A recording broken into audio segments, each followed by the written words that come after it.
Good morning, TGIW. Does that work? It's Wednesday. I'm excited. We're going to have an awesome show today. Is tomorrow going to be TGITH or just T again? Because I feel like you're going to do this every day this week, huh? Just this week. Okay. I may do TGITH. TGITH. It's Wednesday today, though, so we're going to be focusing on one day at a time. We have Mike Rosas in studio. I'm excited to have Mike in. He's a great guy. He is, he's a minister. He's a pastor. He has Uprising Society, which is brand new. We're going to learn about. He's a chaplain for the Houston Rockets. I've heard him preach. Be seen some of the events that he's put on before, because there's an orphanage that his nonprofit has started, and they are going to, be doing these different events throughout the year. They raise money, and so that way they can have an orphanage, which is really, really cool. I'm super excited to talk to him also about all of the Houston Rockets. Wait, I got a question. So I see Miss Joanne, who I love, Miss Joanne. Right. Walk by. It kind of distracted me because she looked in here. She pointed at Ethan like, Ethan, come here. And so Ethan gets up, opens the door, walks over, and hands you a cup of coffee. What's going on here? I just wanted some coffee this morning. Well, actually, before we got in the studio, she was yelling at me from the end of the hallway and was like, Do you want some coffee? And I was like, I'm not going to complain. Yeah, I'm going to say yes. Let's do it. You're double fisting. You're actually triple fisting over there. Can you show the camera and Facebook what you got going on? Yes, I have. How are you going to hold all these? I can't hold all. Ooh, bang, some coffee and some echinacea. Woohoo. That's a party. Hey, good morning to you. What are you doing today, Sarah? How's Prepping Sisters going? Jules, what's up? Good morning to you. Hey, my dad's watching. Russ. Everybody else, feel free to share this video out. We appreciate you guys. We're going to be having a fun time today, and I think we got a couple minutes left, and then we're going to get into it. Yeah, we're super excited about what's happening today. We're also talking about crawfish during the 10 o'clock hour. Boyd's Crawfish is putting on a big crawfish festival this week and in Texas City. It's going to be the second annual time that they've had this event. So they had one last year. This is number 2. Whenever it comes to crawfish, there are a couple places that we can vouch for, and this is going to be one of them. Boyd's. Mm-hmm. I saw they had 63,000 followers or something like that on Facebook, but they're the last thing that you see before you go on the Texas City Dike. Like, that's probably why. You imagine how many people go down the dike every single day? Yeah, there has to be a lot. I almost went the other night, but then they $5, in order to get on the dike. You live in Texas City. I know, but you have to, I think as a resident of Texas City, there's a special sticker you can get, and you can go on for either less or for free. I think it's free, but yeah, I don't have that. So I was like, you take card? And they're like, nah, cash only. I'm like, this is ridiculous. It's 2019, Texas City. Come on. I want to be able to go on your dike for free. Hey, plus, I want to be able to pay with my card if I have to. We had a meeting yesterday. Was that yesterday? With some of the officials of Texas City. It was kind of like a surreal moment because they had a really long, it was at the United Way. So you had the people, James from the city of Texas City was there. Yep.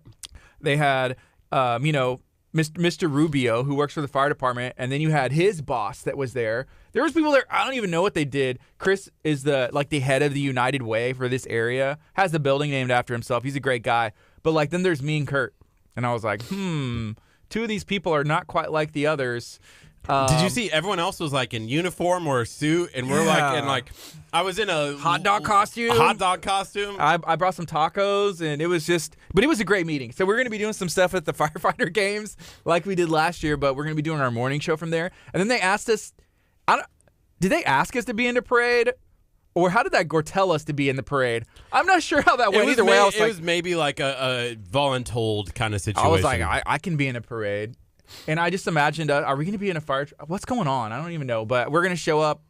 There's going to be a parade, firefighter games. We're going to be in it. I'm super excited for this. Ethan, do you want to be in a parade?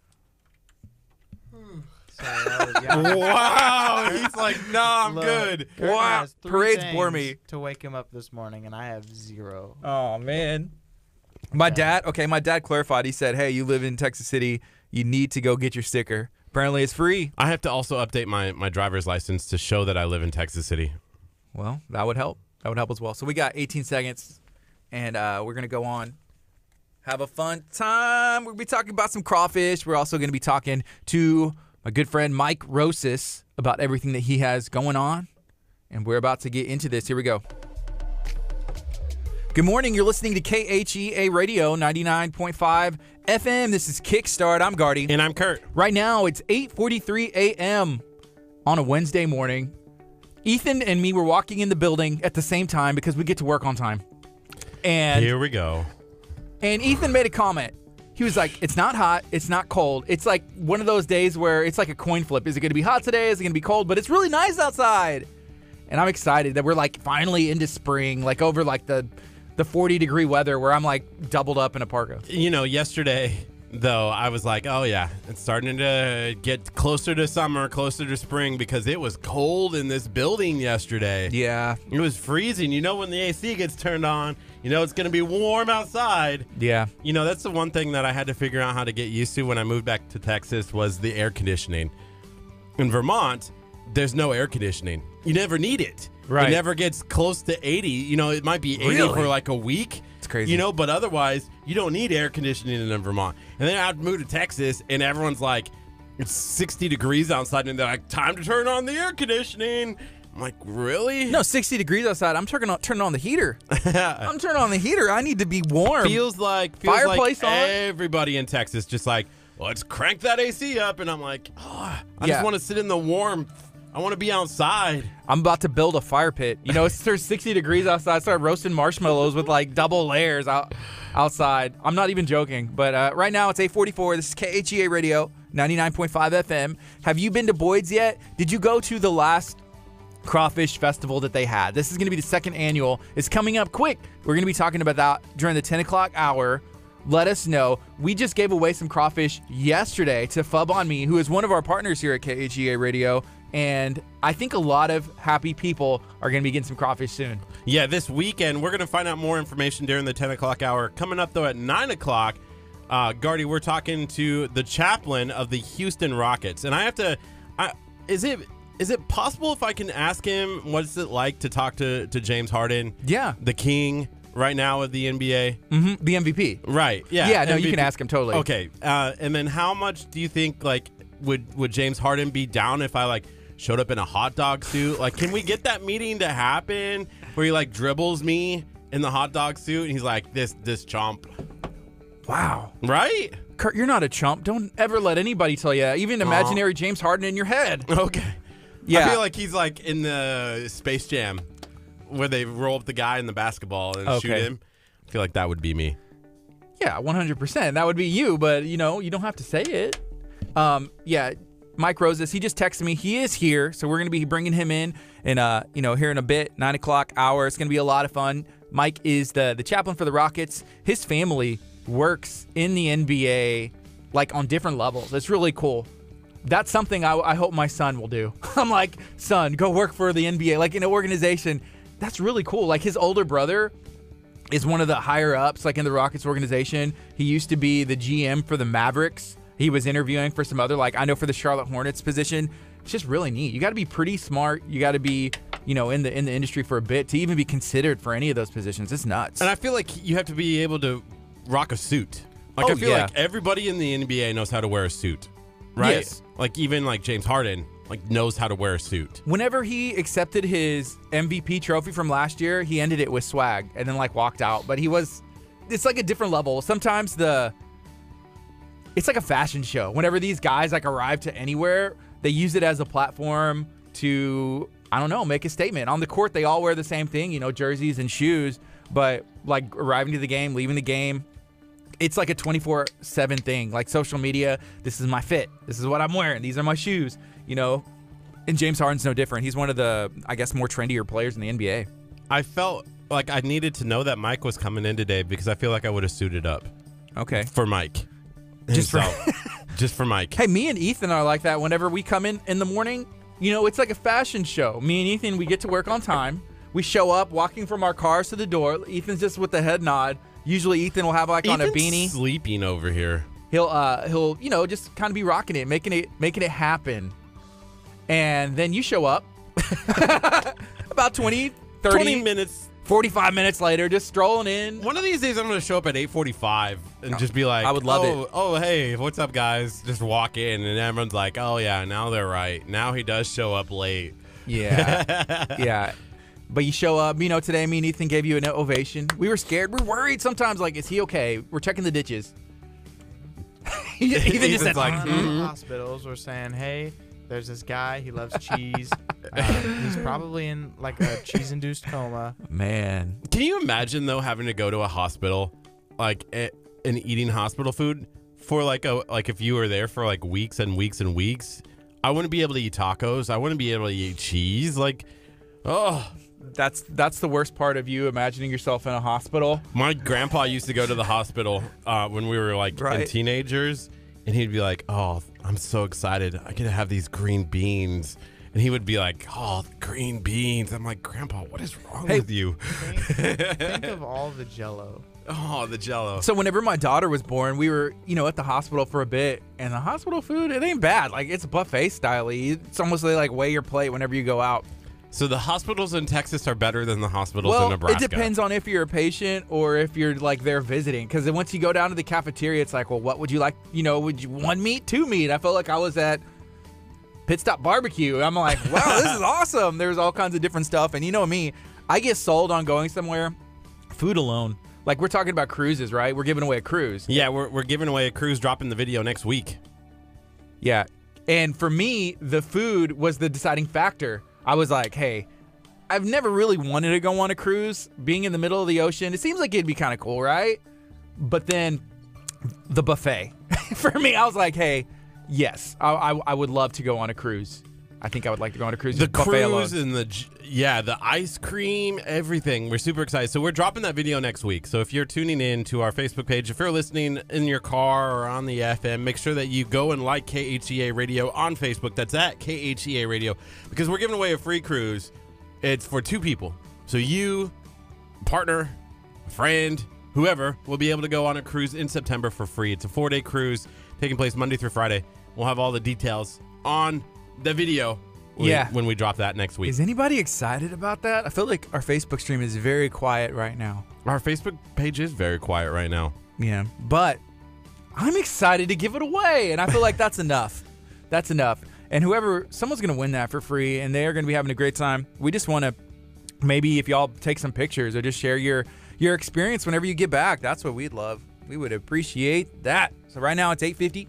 This is KHEA Radio, 99.5 FM. Something happening. Is it this Friday or Saturday, the Ascension Worship? Friday night. It's taking place at 7 o'clock right here at 601 Delaney Road in Lamarck, Texas. It's a worship night. You can come, and they're going to be giving away free crawfish when you do come here. Man, what's up with it's crawfish season in Texas. I have never heard the word crawfish so many times in 1 week. I feel like this is the most amount of time that I've talked about crawfish, and we're not even done yet. We're talking about it later on in the show.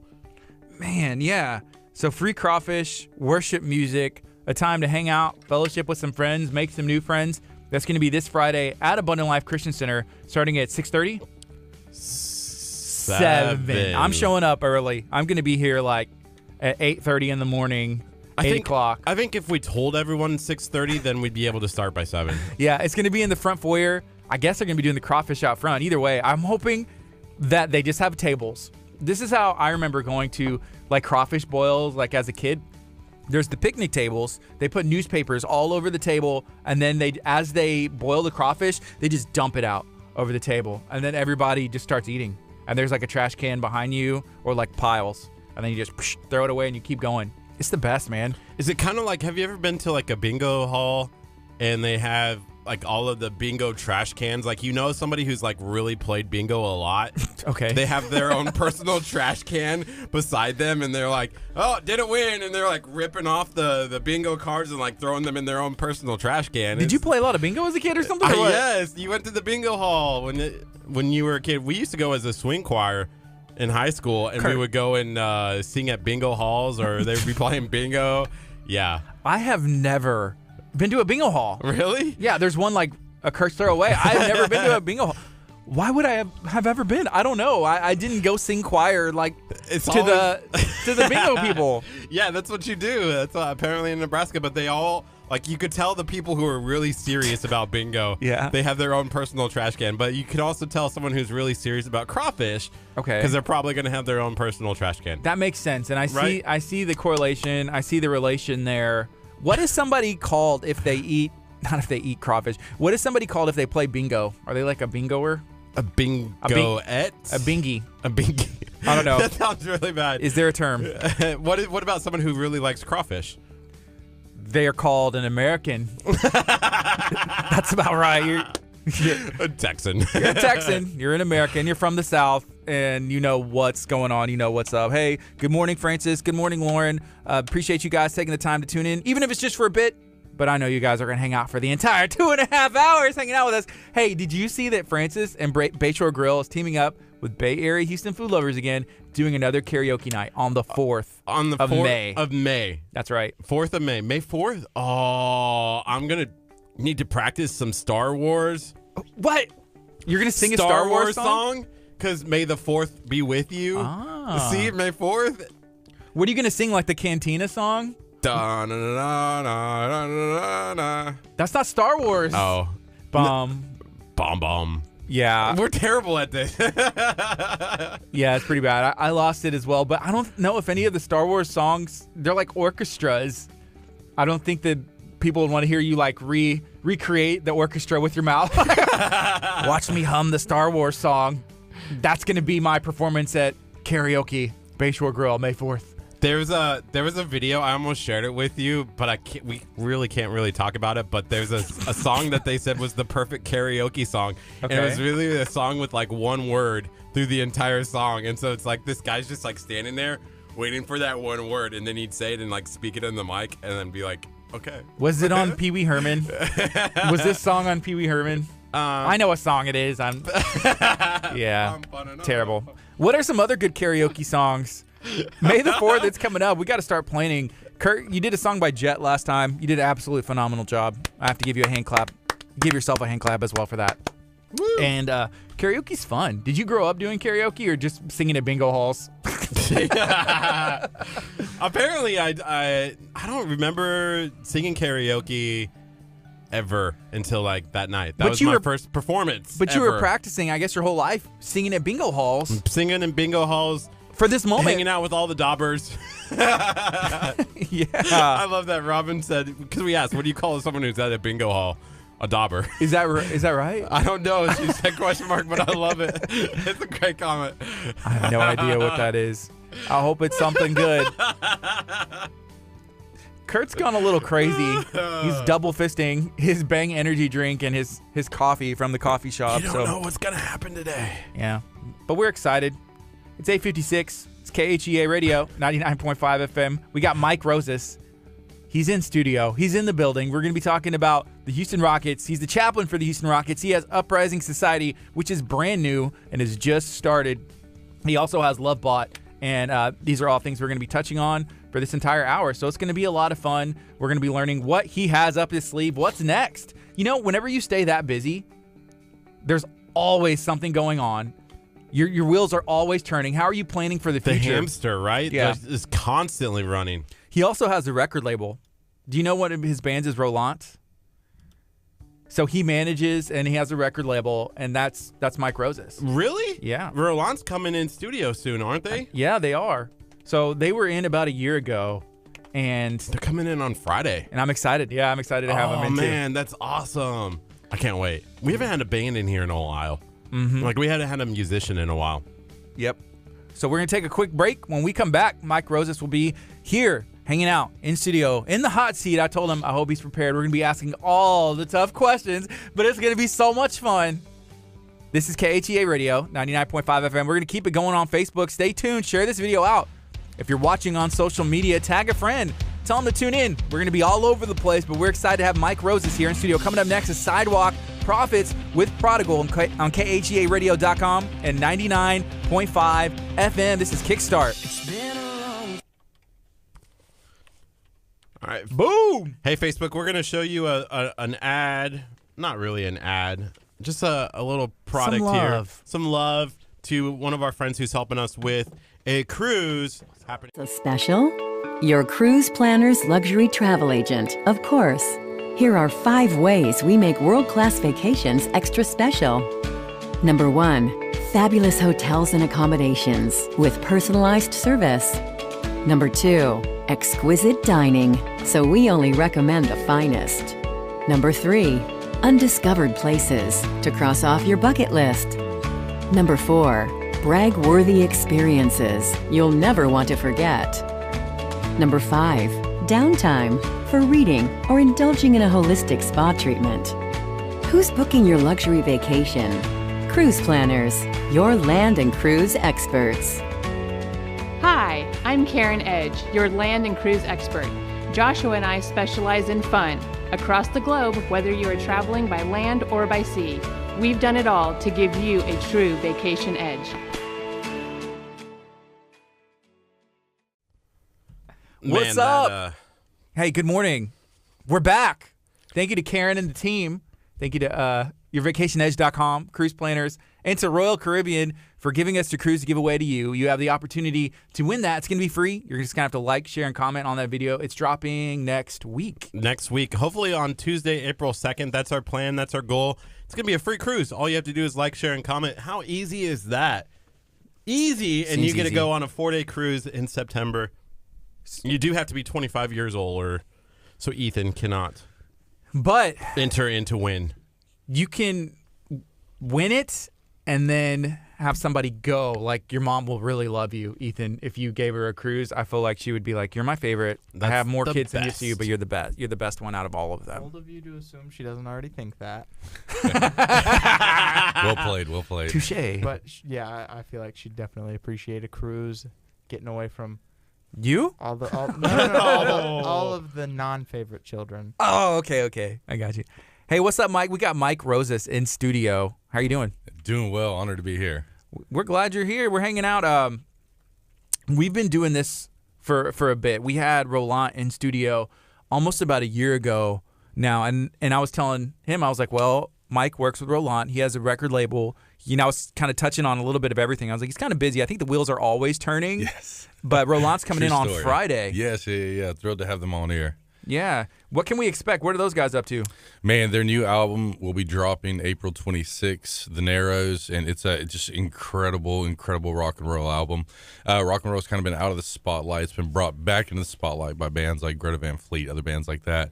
And so I think Roland is really on the edge of the next wave. So I think it's really perfect timing. Dude, you talking about that band? I had a dream about them last night. Okay. I'm not even joking. Isn't Pretty that random. weird? Yeah. That's creepy. It is. Well, Gardy. I got up and I Googled them because I was like, wait, did something really happen? You know, last night I Googled them. I had a dream that they they were okay, but there was just like a wreck or something like that. And I was just like, oh, but it was just really weird. Yeah, and it was one of those interesting things. Yeah. But man, they have that vibe, like that old rock and roll vibe. Right. Yeah. And so Roland's new album is kind of, it's a little bit more, I guess, old school rock and roll with the new sound. And so, you know, Justin's an incredible guitarist, Matt on bass, and Josh on drums, just super talented. So it's a really good sound, really high expectations for this new album. So excited to see what God does with it. Cool. What's the name of your record label? Revolution House Records. How'd you come up with the name? So our goal, our kind of calling is to cause revolution. And so the idea is to change the world as we know it. So we're not necessarily trying to get a physical person into power, but we're trying to get Christ into the place where he belongs. And so there's a saying that the revolution of a nation is done through education, but education is no longer schools and textbooks. It's movies and music. And so music's kind of our weapon to help change the world. How do you build a roster? What goes into picking out? Because I'm sure you get a lot of people that are like, hey, like Kurt and Ethan, here's my demo. Right. You know, check it out. How do you build a roster? Yeah, we've gotten quite a few demos. So for myself, what I look for is game-changing talent. I look for people that have good voices. You can manipulate a lot with in the studio. me. Yes. Have you seen my rendition of "Are You Gonna Be My Girl"? By like, Jeff. I feel like it needs to be like everybody needs to be like it should go #1 on Apple iTunes. Yes. The Voice. You should probably go on The Voice. That would be the perfect opportunity for you. As long as I can have the words in front of me, I'm good. Yeah. It was Right. karaoke. Yeah, karaoke night at Bayshore Grill the other day. Had some crawfish, and he was Are you going to be my girl? Bum, bum, bum, bum, Nice. bum, dum, dum, dum, dum. Yeah, so he killed it. He actually did a really good job, and he has the dance moves to back it up. I feel like it'd be the perfect way to sign. Like, Right. I'm the perfect candidate. For sure. Yeah, I'll definitely put you on the list. No, yeah. So our goal is to get people with incredible voices, have game-changing ability. You know, a lot of times great artists don't always make it to the big stage, and we feel like the gap there can many times be marketing. And so actually before I went to ministry, I did marketing, so that's kind of my background. So we just saw almost a perfect storm, and so we've been battling with these guys for about 5 years now, and so we believe in them. And as I say, in music, it takes 10 years to be an overnight success, and so that's been our plan and strategy. Just keep knocking on the door till it opens. All right. So we got 22 seconds. We're going to go on the FM as well and keep talking about everything that you have going on. There's a lot going on, huh? Yes, sir. Curt, if somebody hasn't seen that clip of you singing karaoke, they can go to your Facebook page, right? It's Right, shared on there. just Kurt Casper. Go search that. Kurt Thomas Casper. You don't There's need to a miss middle that. name. Here we go. There we go. Good morning. You're listening to KHEA Radio 99.5 FM. This is Kickstart. I'm Gardy. And I'm Kurt. It's 9:04 Wednesday morning. We have a special guest in studio. We have Mr. Mike Roses. Good morning, Mike. How are you doing today? Good morning. It's an honor to be on the show this morning. Hey, I see you drinking some coffee. What do you got going on in there? I got a cinnamon dolce latte. That's a strong choice. Kurt, what are you Cinnamon drinking? Dolce Latte? Oh. Do you make a You mistake? want to switch? Mine's just coffee. Yeah, we went to a gala the other evening, and they had some baristas there that had some really cool choices. Very cool. And that I think I might have had like a cinnamon dolce, but I was just like, oh, that one looks. It was free Looks fancy. lattes. Like, I had like 4 or 5 of them. Yeah. And one night I was just like, oh, I'm done with mine. Let's go get another one. Yeah. Yeah, It's the best. I know I've seen some stuff like, I don't know if it would be considered a gala, but you've done some like dinner and fundraising events Yes. for. Can you share about that? Yeah, for sure. We have the missions arm of our ministry is Love Ball International, and so the idea behind that is that love paid a price, made us all valuable yet equal, so everybody deserves a chance. And so we work with orphans. Our flagship is in Colombia, South America, and so we do an annual kind of like homecoming. A banquet type fundraiser, and so the idea is to tell the story for orphans that don't have a voice. And so, you know, every year we try to bring the reality, whether through video or through music or through fill in the blank, to try to communicate it to people in America that have the resources and the heart to bring change on the other side of the world. How long have you had Love Ball International? When did you start that? So we started that in 2007. We had a soup kitchen for 7 years. At the school in Colombia is not public school; it's private, so it's all paid for. And so if you don't have enough money to pay for a meal, the last thing you're gonna do is pay for education. And so we started just in a village, one of the villages you see on TV. They have a dump right next to it, no running water. And so we were there for 7 years, served over 215,000 meals, took hundreds of kids from kindergarten to 3rd grade and just taught them how to read, write, and the love of God. And so in 2013, we made the transition, knowing that we wanted more sustainable transformation. And so we made the jump to actually go into a full-fledged orphanage. So in 2013, we started the journey of acquiring 4.5 acres in Suacha, Colombia. And so we just built a house that will house 40 orphan girls that are coming in the month of April. How often have you made the trip down there? Man, I've gone countless times, 20, 30, 40 times probably at this point. Wow. Yeah.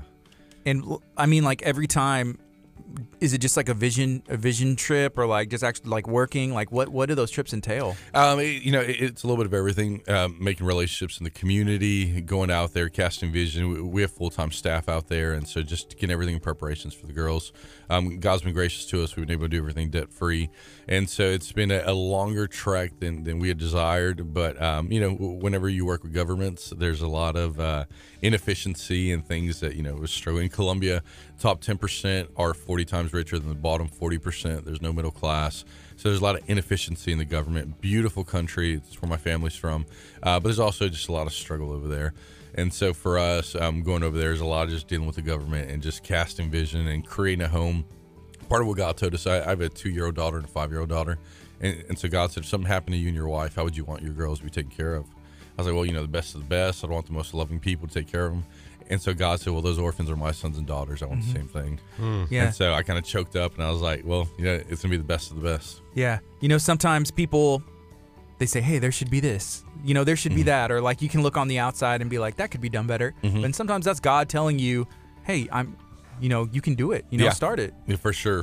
And I think specifically with orphans, in the Bible, there is 30,102 scriptures, 1,189 chapters, 66 books, and God chooses one verse to define what he desires, and that's true religion. He says true religion is taking care of the orphan and the widow.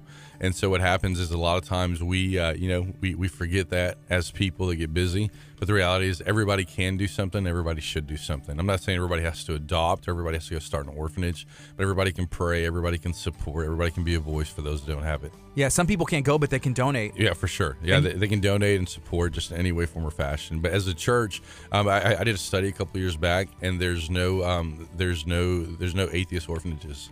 And so the reality is the church is the one that's prominent in saving the orphan across the world. I like that. I've never heard that before, but there isn't. No, there isn't. Everything has that, because Christ, and that's one of the things he said, take care of the widows, take care of the orphans. Yeah. In Psalm 68:5, it says God in his private estate thinks about the orphan and the widow. And so you think about that, and I position it to people this way. I say who you are in your bedroom is who you are. If your bedroom is messy, you're messy. So God, if he would sleep, would wake up in the middle of the night thinking about the orphan and the widow. That's why we call him Father. And so for us as a church, we really have to be the representative of his hands and feet. Mm-hmm. How can somebody find out about Love Bot International and learn whenever you have your fundraising events, and how they can maybe even go on a trip? How can they for find sure. out That would be information? incredible. If you're on social media, Facebook, Instagram, it's at Lovebot, LOVEBOUGHT, and on the internet, it's lovebot.com, and you can have all the information. You see pictures of the orphanage work we're doing there, just the vision and the heart behind it. Yeah, if that wasn't, a full-time job for 100 people, like including the person, kind of running and starting and everything, you also have something new that you're starting called, is it called Uprising Society? It's called Uprising Society, and it's an incubator where we're trying to help people in nonprofits and for-profits kind of go in a 9-month span from concepts to storefronts. So we want to help them mature down. If you remember in elementary school, we would put little eggs in an incubator, and it would help put them in a safe place where they could have the ability to mature in a healthy way and to get to the place of being, into the stage where they could walk. And so we kind of do the same thing for businesses and ministries. That's the name, Uprising Society, getting them ready to go into society. Right. Makes sense. I like it. Yeah. So, and, part of it is also with the theme of revolution to uprising. And so the idea is there's a lot of people that are called, but sometimes we delegitimize our calling, and we miss out on being chosen because we think that we're not connected to a group or we're not good enough. And so we kind of go and fill in the blanks. When I was going through the situation of getting my own 501c3, starting my ministry, doing all those things, I didn't get a lot of help. I just didn't get a lot of people look my way. I reached out, and people didn't have time. I understand people are busy. But I remember telling God, I said, God, if you help me, I said, I will help other people. And God was so gracious to kind of steer and guide me. God and Google. God bless Google. And so we got to the place where we were a very healthy ministry. I was able to provide for my family. I was traveling across the nation. And so, God gently reminded me, hey, you said if I would help you, you would help others. And so in the midst of everything we're doing, we've opened up a 9-month incubator session. And so we want to help fill in the blanks, answer the Q's and A's, and really give almost that spiritual life coach to people that want to start something, but have delegitimized themselves and say, you know what, no, you can. Yes, God did choose you. And there's certain tests we make people to go. We're not just trying to throw people out there in the water, see if they sink or swim. We want to give them the place in the incubator that if they do sink, we can give them, a lifeboat and say, hey, this is the way you can swim. And so, our goal and our thought process is that, in a revolution, if anybody is shooting your same direction, you're on the same team.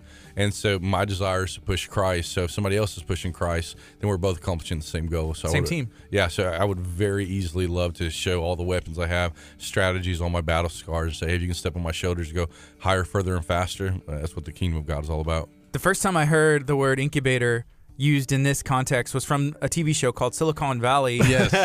It's not necessarily the best TV show all the time, but it was still kind of funny, right? Funny and interesting, for sure. Yeah, but that's what they did. So the guy had a house incubator, and he's like, hey, I'm going to help you, and we can make it happen. And so... And he got 10% of the income. Yeah. So there's a different... there's all kinds of different ways, that can be set up. I also saw it's the mayor of Santa Fe, Jason Tabor. He's been doing some stuff because he's a businessman as well. He's like, I have a background of this and this. I've done it. Let me help you. I love the concept.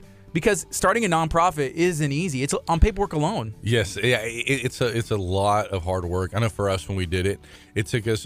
We did it with a certain lawyer who's a good friend. He was trying to help us, and it took us 2 years and cost us $2,500.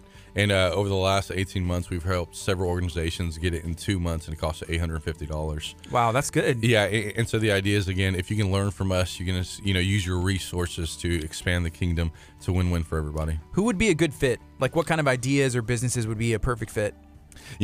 For us, it's not necessarily the idea of the business. It does have to be something that works. It does have to be something that makes sense. But for us, we invest more in the people. Because if the people, in the words of the prophet Marcus Lemonis, it's people, profits, and processes. And so if you can get the right people, and then you can define that it is a God-ordained vision and calling, then at that point, the only way you lose is if you quit. And so for us, we really want to empower people to say, hey, sometimes we question, I know you've heard that thing, is it a good thing or is it a God thing? Mm-hmm. Well, sometimes we quit on a God thing because it's not a good thing. And so sometimes you just need somebody to challenge you and just say, hey, keep going, you can do it. And so we kind of fit in those roles of encouraging and challenging those people. Curt, do you have any ideas? What would be your incubator idea? Is it incubatorable? Yes. It's a great question. I do. I have one. Okay. It's when you take a tortilla, okay, and you put a hot dog with cheese inside of it. And you're starting a restaurant or like a food truck? Just everybody needs to eat it. Right. Okay. Right? I don't think that's great idea. It's not incubatorable. Oh, man. Well, it could be if you find a community that loves tortillas, a community that's fast and doesn't have a lot of time, and then you begin to find out that your product is something that's needed. I need him around in my life more than I need you. Less me. He builds it up. He's like, Gardy's like, no, that's a dumb idea. And you're like, no, actually, it could work. You got this. I'm going to go with Uprising Society from now on. Yes. How can somebody find out more about that? Or maybe submit their ideas for Uprising? Yeah, you can go to our website, uprisingsociety.org. Or you can go to Facebook and Instagram, check us out, Uprising Society. And so the idea is that, sometimes we're quieted down by people that have lived comfortable lives. There's nothing wrong with comfort, but when comfort becomes God, then something's wrong. And so sometimes we say no to the crazy ideas, to the things we think that are, there's no way these things can happen. In reality, those are the only things that change the world. I think it was Ty Lopez. Are you familiar with who Ty Lopez is? Yeah. He had said something from his Snapchat and said, if you talk to your neighbor and they think it's a good idea, you may be late on it. You talk to a couple people and they're like, oh, that's a good idea. Yeah. Then you may be late on missing, oh man, it's not crazy enough, and smart enough to almost work. Yeah, Steve Jobs says, how do you do a focus group when you're offering a product that people don't know they want? And he was talking about the iPhone. Mm-hmm. And so the reality is when you are a creator, when you are an influencer, when you are somebody that's ahead of the wave, sometimes people will question you until they realize how brilliant you are. Curt, I think you missed out on the tortilla with the weenie, because look, Angie Butler said Bucky sells those, the tortilla wrapped sausage link, and they are delicious. And now that I realized he said that, they put them on the stick, and you missed out. No! Hey, if you have any questions, maybe you have an idea and you want to be a part of Uprising Society, feel free to let us know. Hey, put your comment in there. If you have a dream, if you have a vision, you have a nonprofit, or something you're already doing, you want to take it to the next level, feel free to reach out, share this video. You can ask a question to Mike, and we'll get those answered. Mike, one of the other things that you do is you're the chaplain for the Houston Rockets. Yes, sir. Talk about that. That's got to be a fun experience, right? It is. It's an awesome experience. You have guys who travel roughly close to 100 times in 6 months, and so they don't have the ability to go to your regular Sunday, Wednesday church. And so chaplains, each NBA team has a chaplain or team of chaplains that helps fill in the blank. So before the game, we do a 20-minute, devotional time with them. And in the midst of getting, six-figure biweekly checks, going out to 17,000 people either clapping or booing for you, the reality is you need that thing that helps sustain you, that cornerstone, which is Christ. And so it's voluntary. Players don't have to go to it, but we found many do. And so it's a great opportunity to show that the kingdom of God is not only for, many times we think those that are poor or less than us, that, the principles of the kingdom of God work for everybody. We talked about that before in church services here, talking about, you have these celebrities, these rich celebrities who have millions and millions. Yesterday, I think I said I wanted to be He actually said that. Kim Kardashian's daughter, you know, like I wanted to just be born into like I don't even have to do anything, and I'm taking care of the rest of my life. He actually told me this. We were driving. I was driving. He was like, I want to be north, and I'm like, what are you talking about? He was like, you know, Northwest. I'm like, again, what are you talking about? Then he had to break it down. I'm like, oh, you want to be Kanye West's daughter? Okay. Yeah. And I understood what he was saying, but it was just a weird way to say it. But, you know, research shows that the second generation of wealth sometimes struggles the most with that wealth. They lose the wealth and they lose their sanity because they don't have a realistic vision of what life looks like. And so, you know, in the NBA, we have over 60% of the players will go bankrupt within 5 years. And there's several reasons for that, but part of it is that they get paid on a 7 to 8 month work year, and so the other 4 months they don't get paid. Now they make enough for all 12 months, they make enough for 12 years, but the reality is if you spend the same way in those 8 months that you do in those 12 months, you will eventually go bankrupt. And especially when you retire, when the average career in the NBA is 3 to 5 years, you know, it's not going to last long. And so the idea is, you know, when you earn it, when you have a good team around you, it gives you the ability to have sustainable transformation. I think it'd be safe to say a lot of these guys, they may be first generation wealth. You know, this is their first time to get real money. The vast majority. Yeah. And then you get thrown that money and not necessarily like the proper training or the financial classes and courses. So you're like, what? Yeah. I just got a check for $500,000. You know, like, what am I going to do with this money? I'm going to go buy a car. I'm going to buy my mom a house. And, you know, that's all great, but you got to, you know, plan. You got to plan for the long term, because the reality is you get a check for $150,000.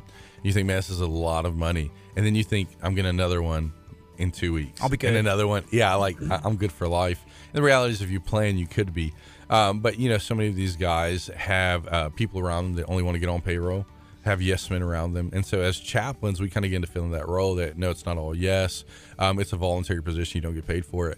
And so for us, we can say, hey, we don't want anything from you. We just want to give you Christ. And so it gives us a legitimacy that the majority of people in the world don't have. Wow. You can get in their ear and maybe give them some actual advice that is actually looking out for them. Yeah, and you know, the NBA has done very well about that. They started several years ago doing financial classes, doing classes on how to deal with, you know, the opposite sex and how that works in that position.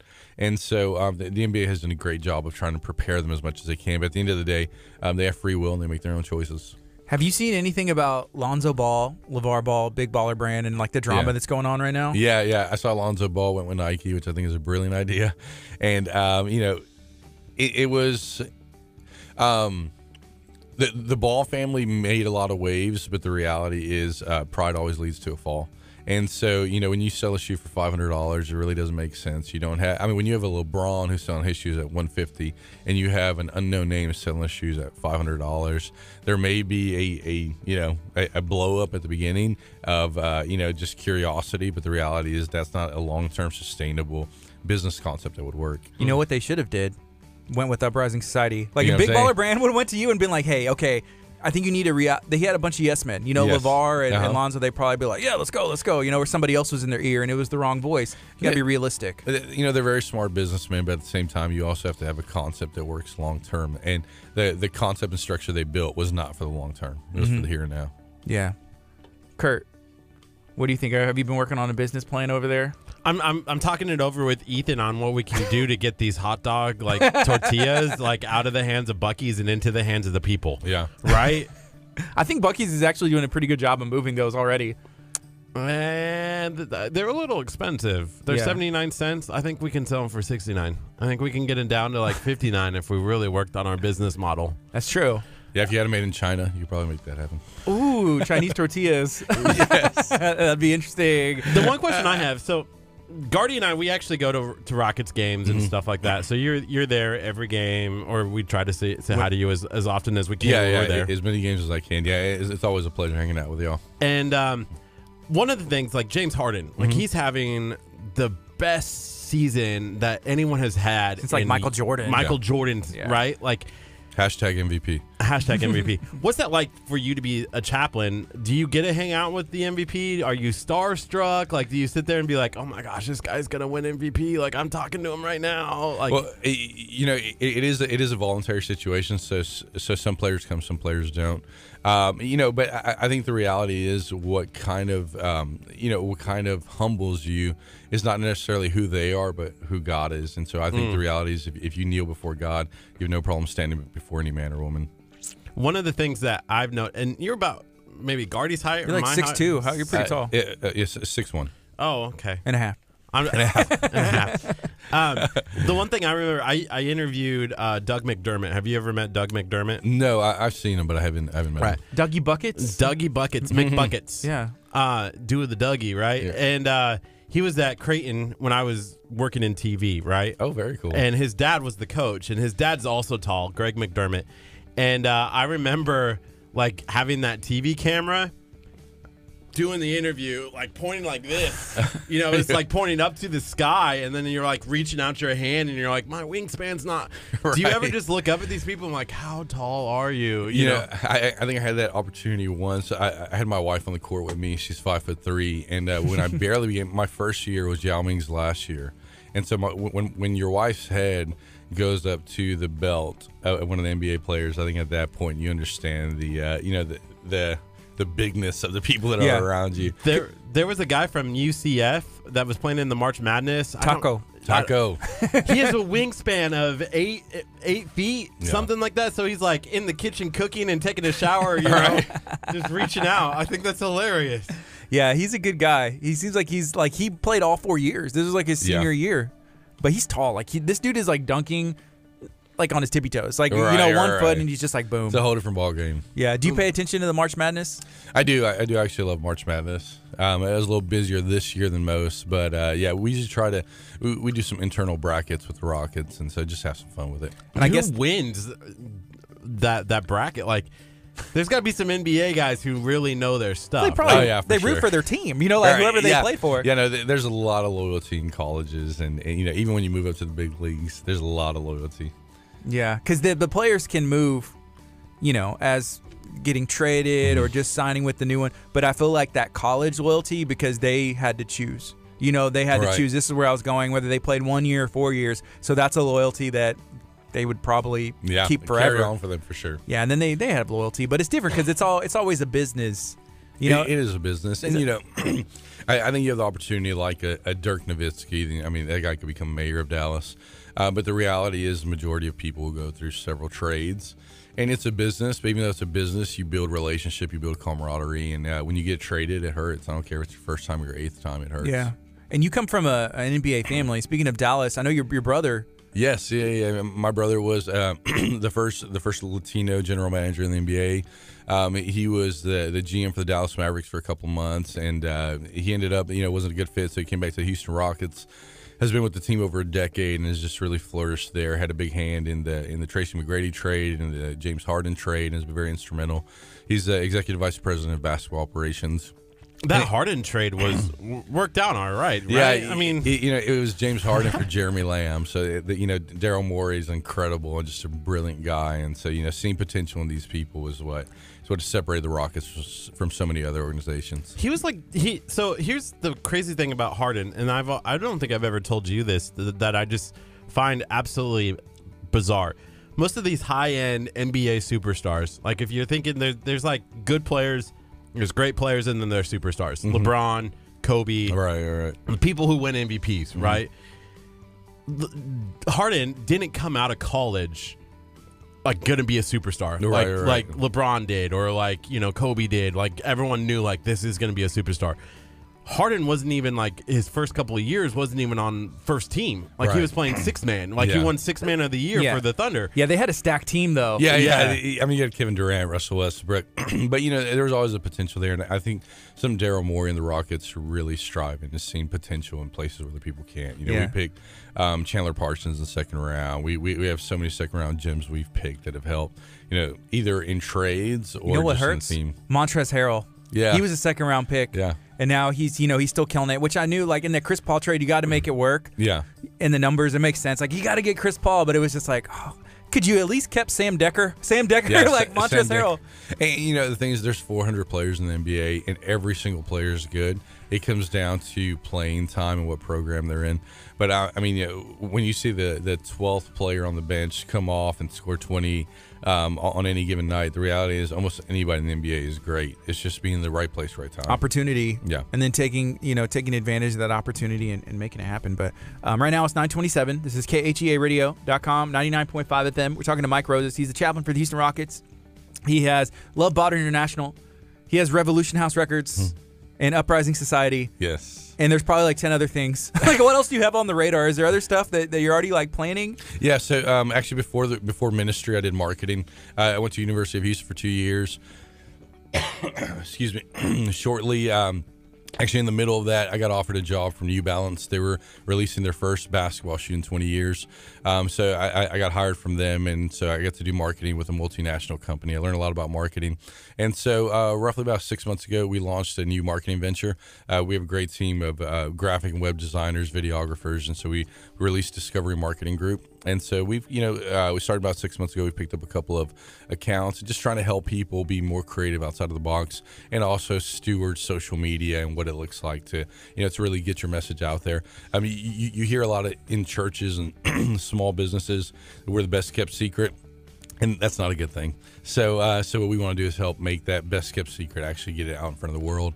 With all the free applications, there's really no reason why you shouldn't be. Can we touch a little bit on the New Balance basketball shoes? Sure. So whenever I was a senior in high school, which was 2004, our coach picked the New Balance basketball shoe to be our team shoe, which was cool. No, it was my junior year. It was 2003. It was an all-black shoe, with the New Balance. It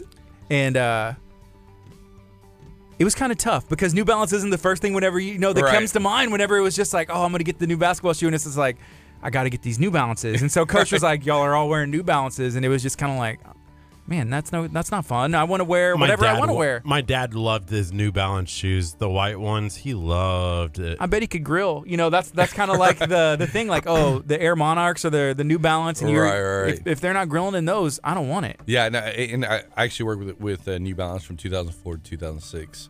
And so we, it was very grassroots. We ended up getting a couple of NBA players to wear our shoes.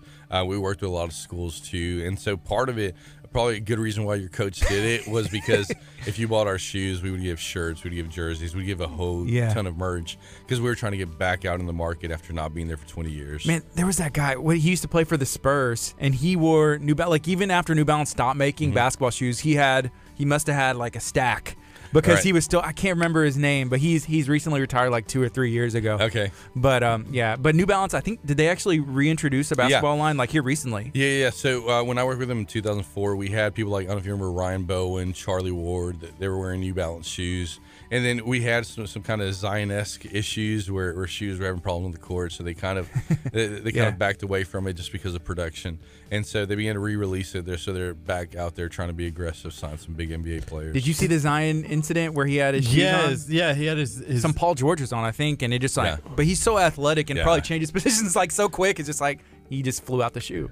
And then didn't that lead to his issues, like his knee injury or something? Yeah, it was a minor knee injury, but I mean, he's back. Yeah, it's not affecting him at all. Is Duke winning it all? Yeah, they are. They're incredible, and they're so stacked. So I'd be surprised if they don't win it all. Yeah, they got Taco. They got Taco to foul out, and then they ended up winning the game. Yeah. Barely won that game. Yeah, that's crazy. We were talking about it earlier I think on Monday. We said, man, imagine if Duke would have lost, CBS was going to be mad. Because that's how they make their money, is people tune in. Yes. Nobody's watching UCF. Yeah. No, 100% true. Wait, did U of H play yesterday? I didn't see anything about it. No, they don't play until this weekend. Okay, awesome. Yeah. I think they take off Monday, Tuesday, Wednesday, and launches back up Thursdays. Okay. Yeah, so they're going to play in. They're in the Sweet 16 now. They're in the Sweet 16.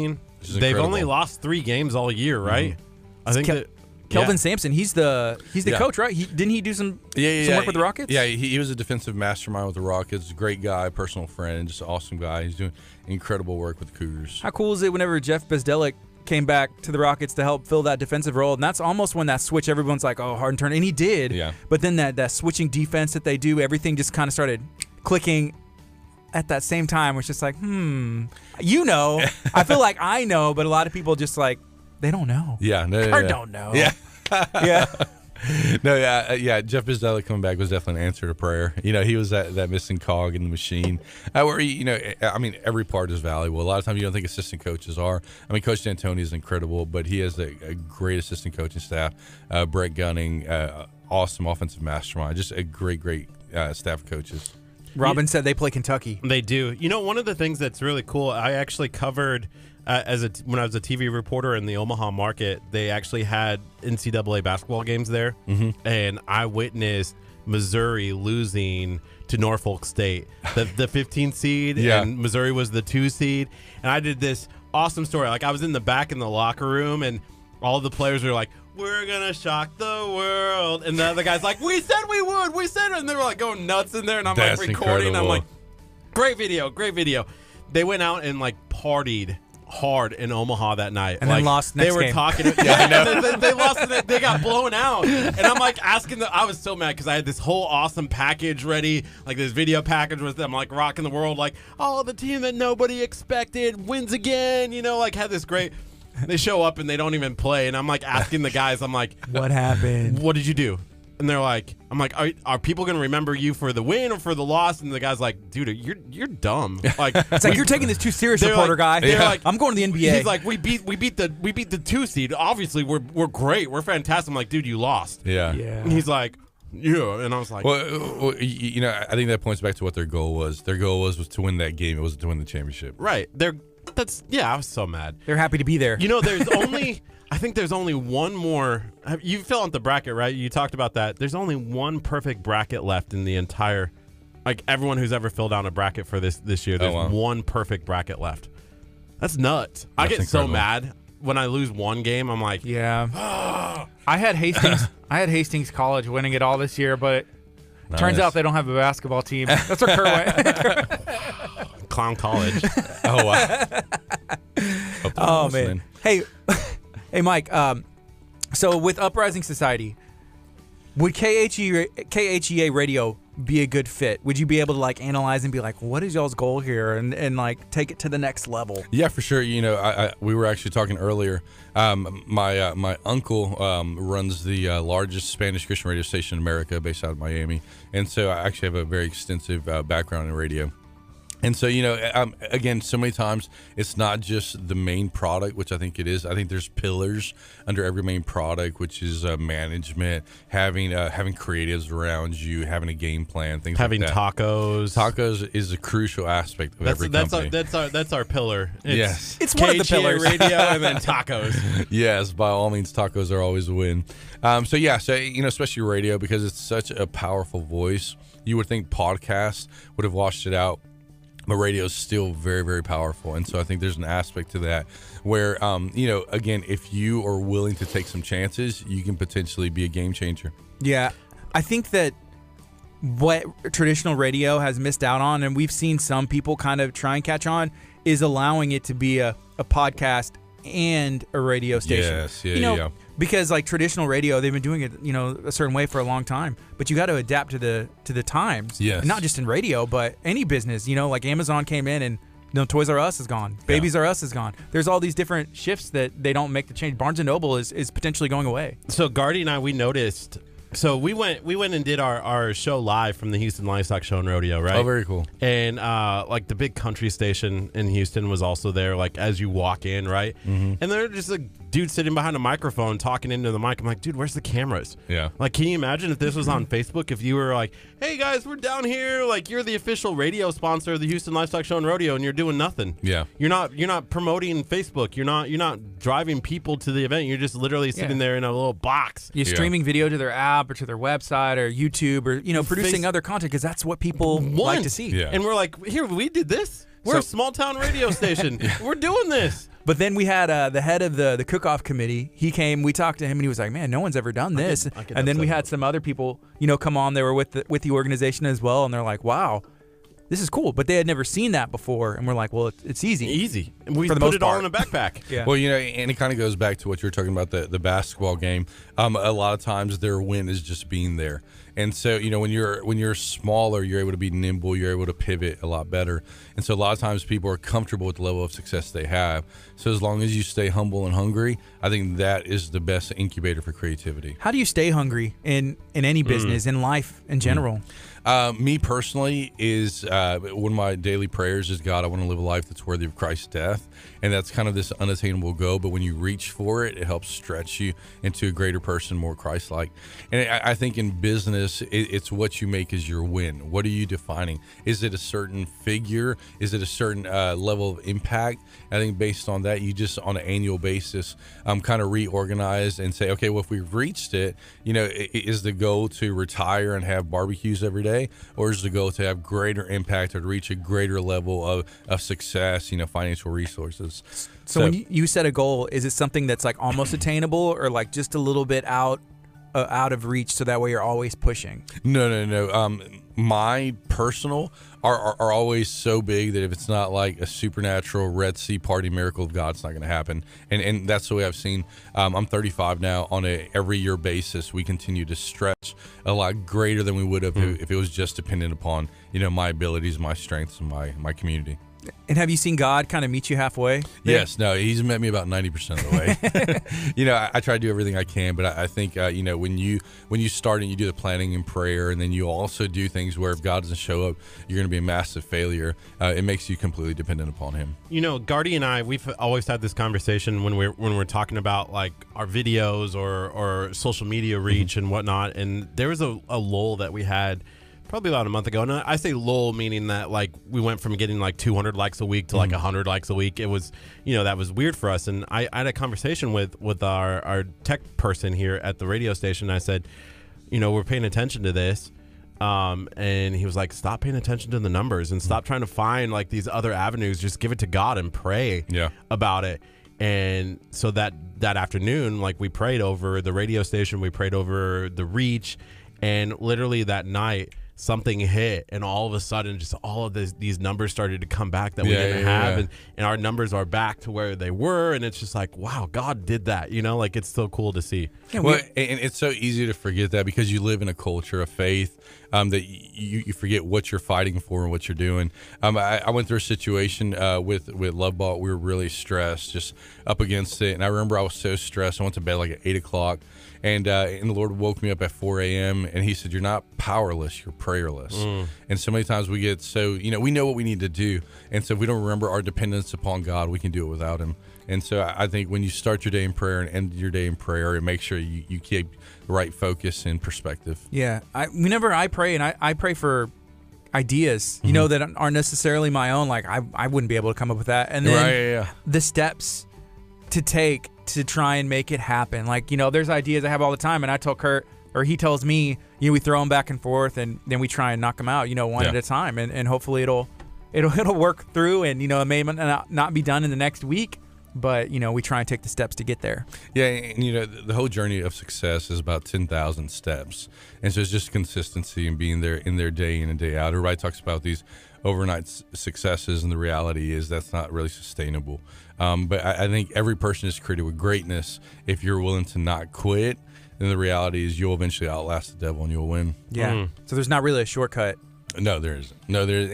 And it frustrates me seeing all these entrepreneurs who are like, in 6 weeks, I made $100 million with little to no effort. The reality is they're making that nothing close to that, and they're just trying to lie on social media because it's so easy to manipulate an image.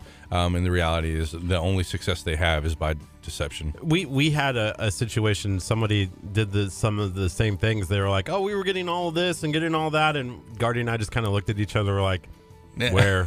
Where? Yeah. The other place I see that is fitness, where sometimes it's like, hey, in 6 weeks it's like, man, I could do that. Or maybe, but maybe not, because that's another journey too. Yeah. Like there's no shortcut. It's a lot of work. Like if I want to lose 10 pounds, you got to put the fork down or pick it up and eat something different. Go to the gym, jog. There's different things and steps you have to take. You mean like that one time when someone offered us $250,000 for the Taco and we said no, it's at least worth 1.2 mil? That's true. It's not for sale.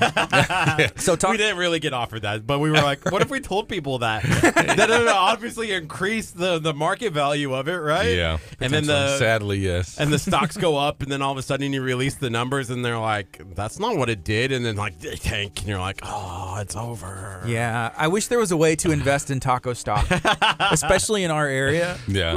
Hey, when it comes to restaurants, what are some good eating? Like, especially like, Hispanic food or Tex-Mex or Mexican or whatever. You're Colombian, right? Yes. What is traditional Colombian food? Is there any places to get that? Yes, there's a place off Richmond. It's called Mi Pueblito, and it's probably the best Colombian restaurant in Houston. And so it's just legit. It's very similar to Mexican, except where Mexican is more spicy, ours is more savory. And so we have empanadas and meat, rice, beans, the whole thing. But it's just the spices are what's different. Yeah. What about like more Mexican food as well? Is there any other places where you're getting to get some of these tacos? Yeah, there's a place called El Nopalito, which is in Galveston? No, it's a Houston Pearland area. Okay. And so it's pretty legit. They have great tacos, burritos, the whole nine. They got one in Galveston. It may be a different ownership, but it means the Cactus. Yes. And they have cactus there that you can get. Yeah. And a bunch of other stuff as well. Yeah, it might be the same one, but it tastes great. Cool. Kurt, have you ever had cactus? Like eat cactus? He's from Nebraska. Like you eat the cactus? Yeah, they cook it. Ew. Ew. Ethan too? Ethan's from Kentucky. I've never even heard of somebody eating a cactus, let alone actually eating one. What? Well, you know what? Maybe we need to take y'all to El Nopalito and y'all can have some cactus. Yes. Some mole. I remember that's the other thing they had that I would get down there in Galveston. But it's 9:43 right now. This is KHEARadio.com, 99.5 FM. Let's talk a bit more about Uprising Society and just, I guess it's a 9-month program. Mm-hmm. How did you decide on that, and what are some things that somebody can expect during that 9-month program?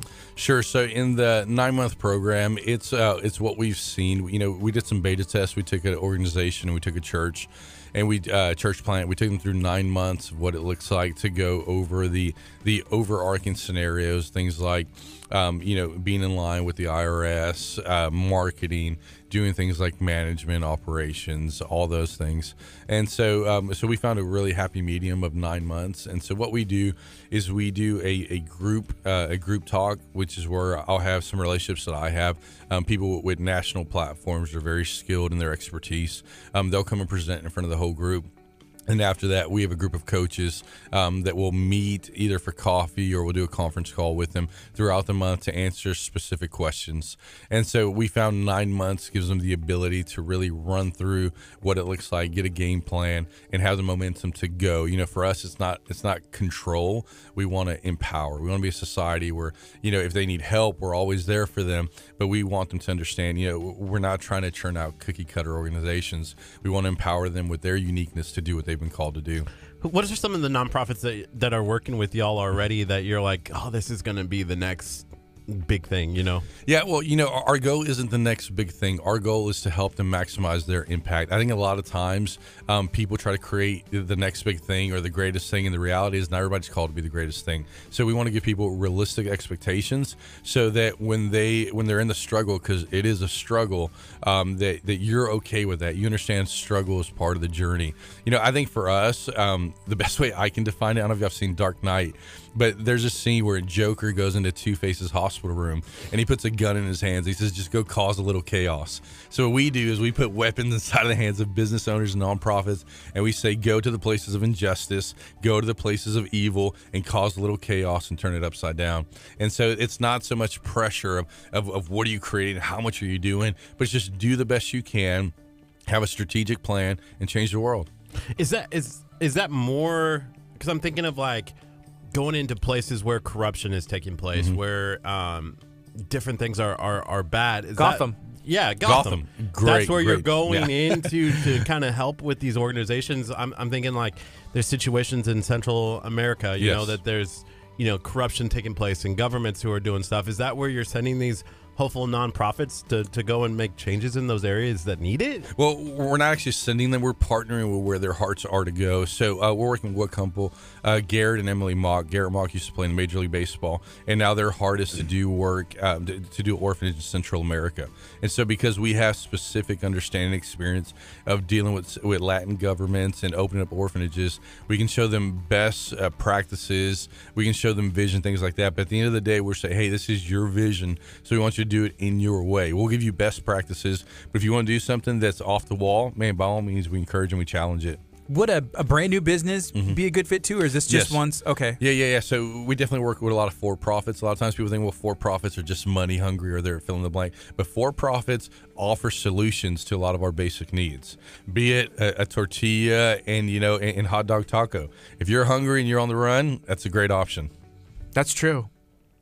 Curt, you're going to start selling them at your Jeep? Yeah. And I use the term Jeep very lightly. It's a Jeep Compass. It's a Jeep Compass. Put some respect on I that. apologize.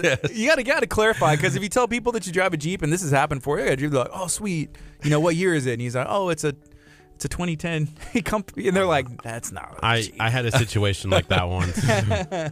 I was like, oh yeah, I drive a Jeep too, and they're like, oh cool, what do you drive? And I'm like, a Compass, and they're like, turned around and walked away, and I'm like, we had a good thing here.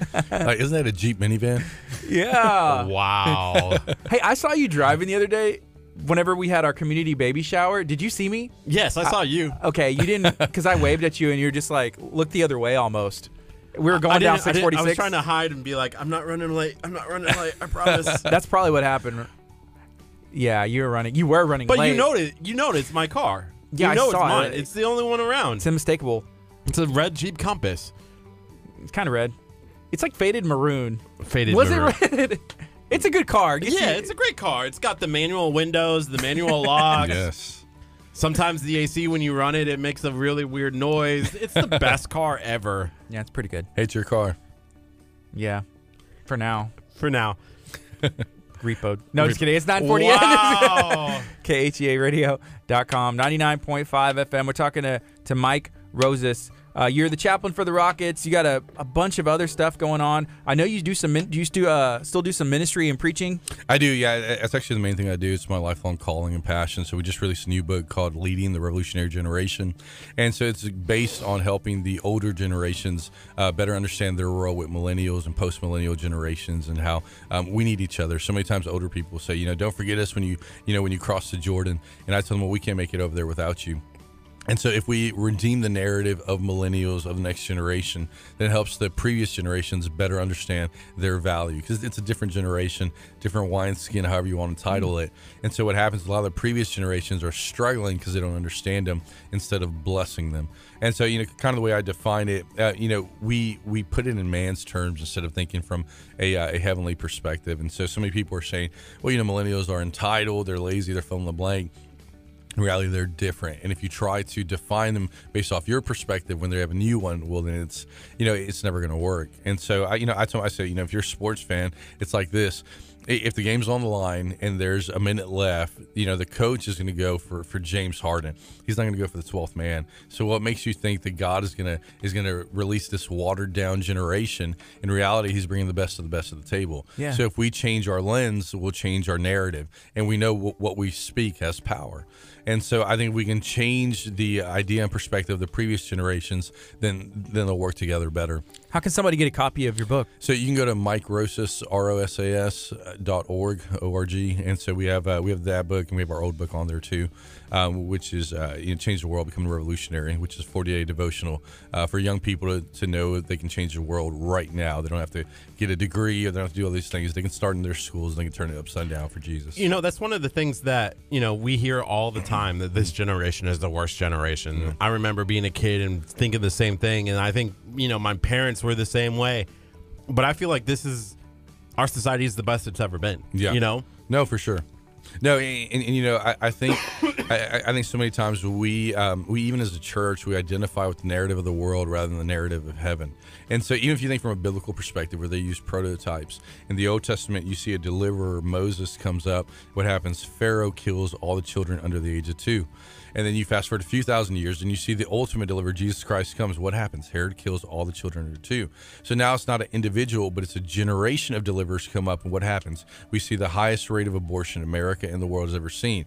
Maybe Satan has more faith in the next generation than the church does. It's sad, but what we see from statistics is it's true. Wow. I've never thought of that. Woo!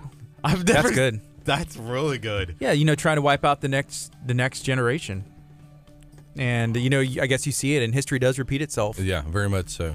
And that's interesting to think about. I remember there's that quote from Mother Teresa where it talks about like a cure for cancer, and she's like, well, there was but I feel like it was aborted. Wow. Potentially, yeah. That's deep.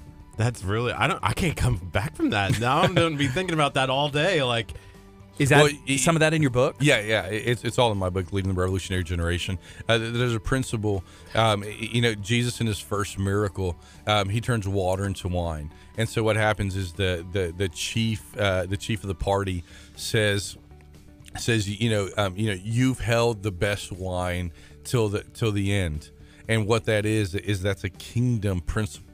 It wasn't just Jesus doing it to do it. Jesus was showing his first miracle. This is how the kingdom works. So for us to think that God as a creator is winding down and watering down is contrary to how the kingdom of God actually works. So when we understand he holds the best to last, and we look at the generation, regardless of what they look like, we say, okay, well, this is how the kingdom of God works. I'm going to begin to declare and agree with heaven. That'll give me the power of creating how the Father creates. But if the previous generation continues to say, hey, they're lazy, they're entitled, fill in the blank, well, what happens? We have the Holy Spirit inside of us, and what we declare happens. And so you're the next generation. You tell them, reach for the stars, they'll say, sir, yes, sir. If you say they're worthless, they'll say, sir, yes, sir. Mm-hmm. And so what we see is Malachi 4:6. Do you know what the last word in the Old Testament is? What is it? Curse. God said, the hearts of the fathers will turn to the sons, and the hearts of the sons will turn to the fathers, or I, not Satan, not man, not woman, I will strike the earth with a curse. So Satan's best job of success, best chance, is to hold God to his own word, because he knows that will never falter. So if he can separate the generations, then God by his own word has to bring a curse upon the earth. And so what he's trying to do is trying to deceive and manipulate. And so if we pull that back and we release the spirit of truth, then what happens is we have the past generations with their experience, with their wisdom. So on the cover of our book, there's a flag. And so, kind of what the vision the Lord gave me is that the old generations are flag bearers. In wars, they would always have a flag bearer. This flag bearer would be at the front of the war. So regardless, the soldiers would be going every which way. They would know wherever the flag was, that was the direction we were going. Around the flag, there's a contingency of people. If somebody got hurt, somebody got lost, somebody needed help, they could go back to the flag and they could find the help and the strength they needed. These flag bearers had another name for them. They're called standard bearers. So what we need is the old generations to bear the standard that the new generation needs to accomplish all they have for Christ. So when we work together, the reality is Satan doesn't have a chance. How can the church do a better job of reaching the millennial generation? So they can do a better job by understanding them. We can't bless them unless we empower them.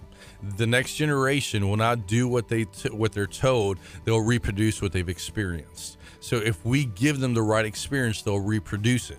Does that experience come through like church or through social media? It comes through people walking with Christ. Church is the vehicle God uses. My parents, when we were growing up, they had us in church Sunday morning, Sunday night, Wednesday night. Anytime church was open, we were there. And that was very crucial. Me and my three brothers, all in our late 20s to early 40s, still walk with Christ. But outside of that, my dad, 2 days a week, would make me and my three non-singing brothers sing a slow song and a fast song. And then he would read the Bible, and he would ask us, what are the last 3 words I said, to make sure we were paying attention. So it wasn't just taking to church. That was the first part. You have to show them the culture of the presence of God. But then you have to take it home and you have to live it out. And so my parents did a great job of that. And I think what the next generation needs, in America, we have a thing called internship. And you go for a few months and you learn a craft. And what I feel is you learn it enough to be dangerous. In the old world, what they did was they did apprenticeship, where you would have to cling, you would have to connect to somebody and follow them for years until you were better than them at that job. In the church, we've done more internships than apprenticeships. I think if we bring it back where you have one man sitting with one boy, you have one woman sitting with one girl for 100 meetings, I think you create a stronger generation that stands on the shoulders of the past generation, goes higher, further, and faster. Wow. And what age? Like, would that have to begin? I have a friend who has an incredible ministry called AK-47 Ministries. Mm-hmm. He saves child soldiers.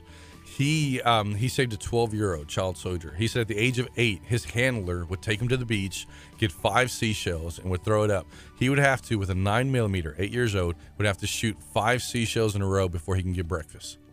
Most churches get 8-year-olds, hand them a coloring book page of Jesus with colors, and say, color Jesus.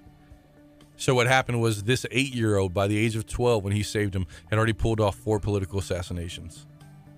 In Luke 16, the parable of the unjust steward, Jesus tells them, Jesus says, this guy who was lying, cheating, and stealing, he said he did good. And it's not that his sinning did good. It's that he, excuse me, it's that he used his weapons. Jesus tells the disciples, excuse me, Jesus tells his disciples, he says, the children of darkness in this generation are more cunning than children of light. Wow. So right now it's 9:57. We have a couple minutes left. Mike, we're going to have to bring you back. There's a couple people that are even saying like, hey, you need to bring him back. I could listen to, Mike talk forever. Oh, that'd we be need incredible. a Mike radio hour. Like where Mike just like preaches on our radio station You for could an just- hour. That would be epic. Do you have a podcast or anything? Excuse me. Yes, so we'll be releasing a podcast actually in April. It's called Revolutionary Living. How long is that going to be? It's anywhere from 30 minutes to an hour. Can we have that? Oh, dude, yeah, that would be Just epic. send it to us and we'll play it on our radio station on the FM and let people tune in and be like, hey, if you want to hear Mike more. No, that would be Tune in. incredible. That would be awesome. Yeah. I mean, I'd love that. Is there anything else you'd like to share? I mean, one more time about Uprising and how to get a hold of you and with LoveBot International as well. I think if I could share anything, God in the Genesis creation account, everything he created was good. And so for us to mistake the identity of the creator to create anything but something that's good is a deception. So there's a lot of people that are questioning if they have purpose, if they're good for anything. And my life's message is you were created for a purpose and on purpose. You were created to change the world. If you reconnect with your creator, you'll be reminded of your greatness. That's good. I appreciate you making time for coming and talking to us man, today. I'm honored. Thank you so much. Anytime. Man, All right. Thank you so much. It's 9:58. We're going to take a quick break. We'll come back. We'll be talking to my good friend Derek Land. This is KHEA Radio, 99.5 FM. Coming up next, some Toby Mac. Edge of my seat. Stay tuned. And we're talking crawfish. Sorry about that, man. Are you a crawfish guy? I love crawfish. Yeah.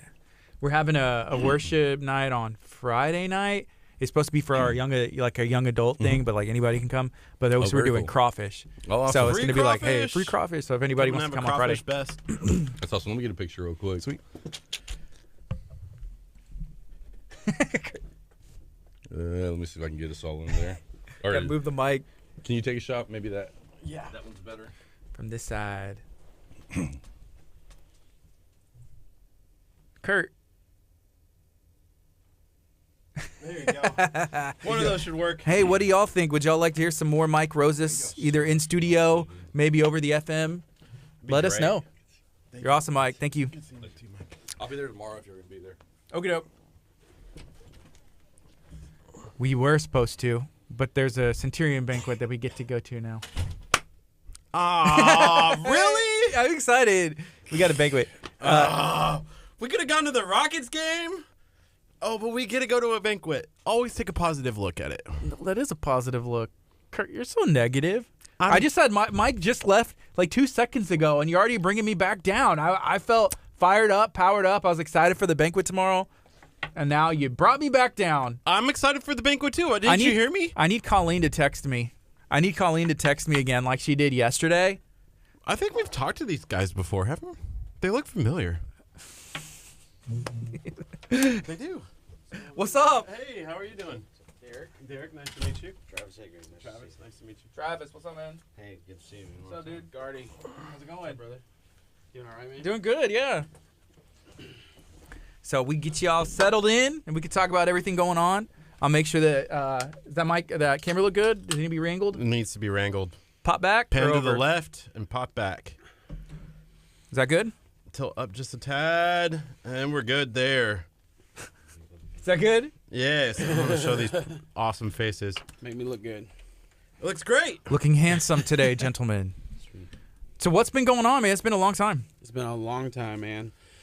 Just been just hanging out and promoting the business. Mm-hmm. We have a sound business going on now, and called 1836 Productions. Mm-hmm. We're doing, DJing events, karaoke, running sound for bands, and yeah, man, just got away from the playing side, and now just running, sitting behind the board. And Are you not playing anymore at this time? I'm not playing anymore. He is. He's Right. playing with Sonya though from Yeah. Gypsy Row. Yeah. And, She came in. Yeah, they're actually playing the Crawfish Fest this weekend. Okay. What do you play with her? Drums. Playing drums? Mm-hmm. And I play do you drums remember too. Gypsy when we Sweet. talked about Gypsy Row? She came and sang. She sat right there in that chair, and you were over here, and y'all almost had like a sing-off. Sonia Atkins. You remember? He don't remember anything. Kurt, what'd you He's eat? like, What'd you eat for breakfast yesterday? Yes. Cereal bar. Just 'cause Cereal you- bar. 'cause I have it Cereal every bars. morning. Yeah, so 1836 Productions. How'd you get hooked up with Boyd's for this event? I've known Jason Cogburn, the owner, for a long time, and I ran into him at an HEB, and he asked me about a stage, and then just a couple weeks later, his sister-in-law messaged me about helping book the bands, and that's how it all started, and from now we're here. That's cool. That's cool. So if somebody is putting on an event, what all can y'all provide? We can do live sound. We can do production, lights, fog machines, whatever. We also can DJ for weddings, receptions. We also do karaoke. If you want karaoke at your event, we can do that. Kurt, he's a karaoke king. He just released a video yesterday of him singing Jet. I think I saw that video. Are you going to be my girl? Dun, There you dun, go. dun, There dun, you dun. go. Yeah. The best one that you've ever seen, right? Yeah, man. It's awesome. You know, that was actually pretty good. Favorite? I saw though. I think I know the next karaoke song where I just have to say like one word. What's that? I can't. We can't say it on our Christian radio station, but there's literally just one word that you have to sing, and it's like the I think loading I saw that bar. video. Yeah, okay. There's a video on Facebook. I'm like, oh, that's great. Just killed the song, yeah. There you go. What's the secret to having good karaoke? I think it's like a song everybody knows. That would be my opinion. Yeah, like if everybody probably. knows it, because then you're just like, oh yeah, and then you just like you don't have to sing Yeah. anymore, and you just like point the mic out to them, and everybody else is just like, yeah. Right. If you do like an anthem, like YMCA? like Queen or Yeah. Elton John or something, everyone knows Very popular all song. the anthems and everything. Well, y'all did him and his girlfriend Kurt. They did a Elton John song. Oh, we did. I forgot I went up twice. You did, but you didn't sing it. I didn't she know kinda it. sang it. She did a good job. I too. didn't know it. What song was it? Was it Tiny Dancer? No, it wasn't Tiny Dancer. You got to get it in preparation for the movie. That was Benny and the movie Jets. coming out. Benny and the Jets. Oh, Benny and the Jets. Oh, the Elton John movie? Benny. Yeah, there's an So they Elton just John did the movie one coming out. about Freddie Mercury. Now Yeah. they're doing an Elton John one. Queen, Elton John. What's next? They did The one. Life of Kurt Casper. Yeah, The movie. Right on. I would watch Blockbuster. it. I would go to theaters for that. He would make it himself. Can we make the Kurt Casper story? Who would play you, like as an adult? Not you. Don't say it. Tom Hanks. Tom Hanks. Nice. Right? Like he's the champion of all acting. Yeah. He's Mr. Rogers. They're making a Yeah. Mr. Rogers movie. Right? Like Tom Hanks would be perfect. Ethan has He doesn't some look comment. like That's me, pretty but legit. Sweet Caroline. Oh, that song. Sweet Caroline. Bum bum bum. Yeah, We were man. singing to that one. Were you pointing out the song? Someone said Freebird, Sweet Caroline. Are they just dropping like Ethan Bubba Bum. songs for Yeah, karaoke? I think so. Good karaoke suggestion. So if somebody's looking to have an event, whether that's karaoke, DJing, y'all would be able to help them out. Yes, sir. Correct. How many bands are playing at that Crawfish Festival, and when is it? Okay, so it's this weekend, Saturday and Sunday. Saturday, the event opens at 11. And then, let's see how many bands we've got. We have 6 bands on Saturday and 3 bands on Sunday. Cool. The lineup is Silk Knives, Mojo Fraction, Hunter McKinnon, Gypsy Row, and then the Drugstore Gypsies. They're from Austin. They're amazing. Gypsy Row is amazing. Sonya's awesome. And then on Sunday we have Dalton D. Rich. He's like, oh my yeah. bad. Go ahead. You want to see? You want to? No, he was like, no, he was saying you're awesome. I mean, He's I'm like, the drummer of that. Oh, band. He's like, yeah. Travis is the drummer of that band. He's like, that's true. Gypsy Row. they're awesome. Yeah. We have Dalton D. Rich, School of Rock. They're going to come in and do some things. And then we have a Tejano band called Grupo. How do you say the name? Grupo Enlace. Enlace. They're from San Antonio. I can get down on some Tejano music. Yeah, man. Yeah, I think they're It- from San Antonio. yeah, There it'll be or the- Houston. Yeah. Which I've never mixed a Tejano band, so it's going to be pretty interesting on Sunday. Yeah. So it should Yeah. be cool. I wonder how many members they have. I think they have 5. No, 4. Okay. 4 or 5. Because Our other partner booked that band. They have a drummer, a We bass don't know. player, a singer, guitar player, and then what's the accordion. squeeze box. That's the best. Only thing I know is that they asked if they could use my drums. And I was Yeah. like, okay, sure. Just to make it easier on this one. Are they tuned for Tejano though? Probably not. Right now, Travis they're gonna tuned get his for- drums back, and they're gonna be all like dysfunctioned and everything. What'd you do? I don't know. I just let him play. That is nice though, because like sometimes people don't share gear. I mean, you don't have to share your Yeah. gear, but that does make it easier on Right. the sound crew. Yes, it is. Yeah. For sure. So, how many crawfish are going to be there? Do they know like pounds, like estimating? When they first talked to us and everything, they said about 2,000 people worth. Okay, so they need Yeah. enough to feed about 2,000. Yeah. So I can eat 10 pounds. Same. So 20,000 pounds of crawfish. I don't know. That's a lot. That's of a crawfish. lot. That's a lot of You crawfish. can't eat 10 pounds of crawfish. Last week we talked. I don't like crawfish. I, But I could I eat. love crawfish. I could eat 8 if I was like wanted to hate myself. You know what I I mean? love Like, crawfish, man. how many pounds have you all been able to eat? Because I mean, like I've usually eaten 10 in one sitting. you can do 10. I usually do like 3 for if I go somewhere and I order. I'm like, give me 3 pounds, but then I want something else. Yeah. You know, and I'm eating something else, and then I'm maybe give me another 2. You know, kind of. But when you've got like if it comes with like the corn and the potatoes and the sausage, then like maybe 5 pounds of Yeah. crawfish, and then you know with the corn and the potatoes and everything. So yeah. You probably get kind of full after that. Yeah, you get If 5 it's pounds. just Yeah. crawfish, Yeah. maybe 10. Potatoes, But corn. they are doing potatoes and sausage. Yeah, I it's think. doing all that. Yeah. Hey, we had Dr. Chop in studio, so he focuses on health and like eating better. And somebody on the stream said that at their crawfish boils, they do Brussels sprouts and broccoli Oh heck yeah. in the crawfish That's boil awesome. pot. And That's awesome. I think it might taste good. Yeah. I've never had like mushrooms. Man, I love it. You Yeah. know, corn and potatoes, that's good. Hey, let's go on. We're going to go on the FM right now. Here we go. Christian Light, 99.5 FM. KHEA, Lamarck. Good morning. You're listening to KHEA Radio 99.5 FM. This is Kickstart. I'm Gardy. And I'm Curt. It's 10:09 a.m. on a Wednesday. I'm so excited it's Wednesday. You know what that means? TGIW? No? Okay. He's lost. WCM or WCW? WWE? What, Women Crush Wednesdays or something like that? do you have one? Yes, my girlfriend. There you Shout go. out to her. That's why he wanted it. If I had a penny every time he said he has a girlfriend now, he's like so excited, which is good. I'm glad. Yeah, She's I great. haven't had a girlfriend in 3 years, and I finally scored the big one. That's not true. Okay, anyways, so we have Derek. We have Travis in studio. We're talking about 1836 Productions. And can you share a little bit about the business, what y'all are going to be doing this weekend, and why somebody should be able to get a hold of you? 1836 Productions. It started out us kind of just we used to play bands, and we used to play for a band called Southbound 45 back in the day, and it got overwhelming with booking places and stuff. And so finally one day I was actually sitting at Travis's house, and I was like, man, you know what'd be awesome?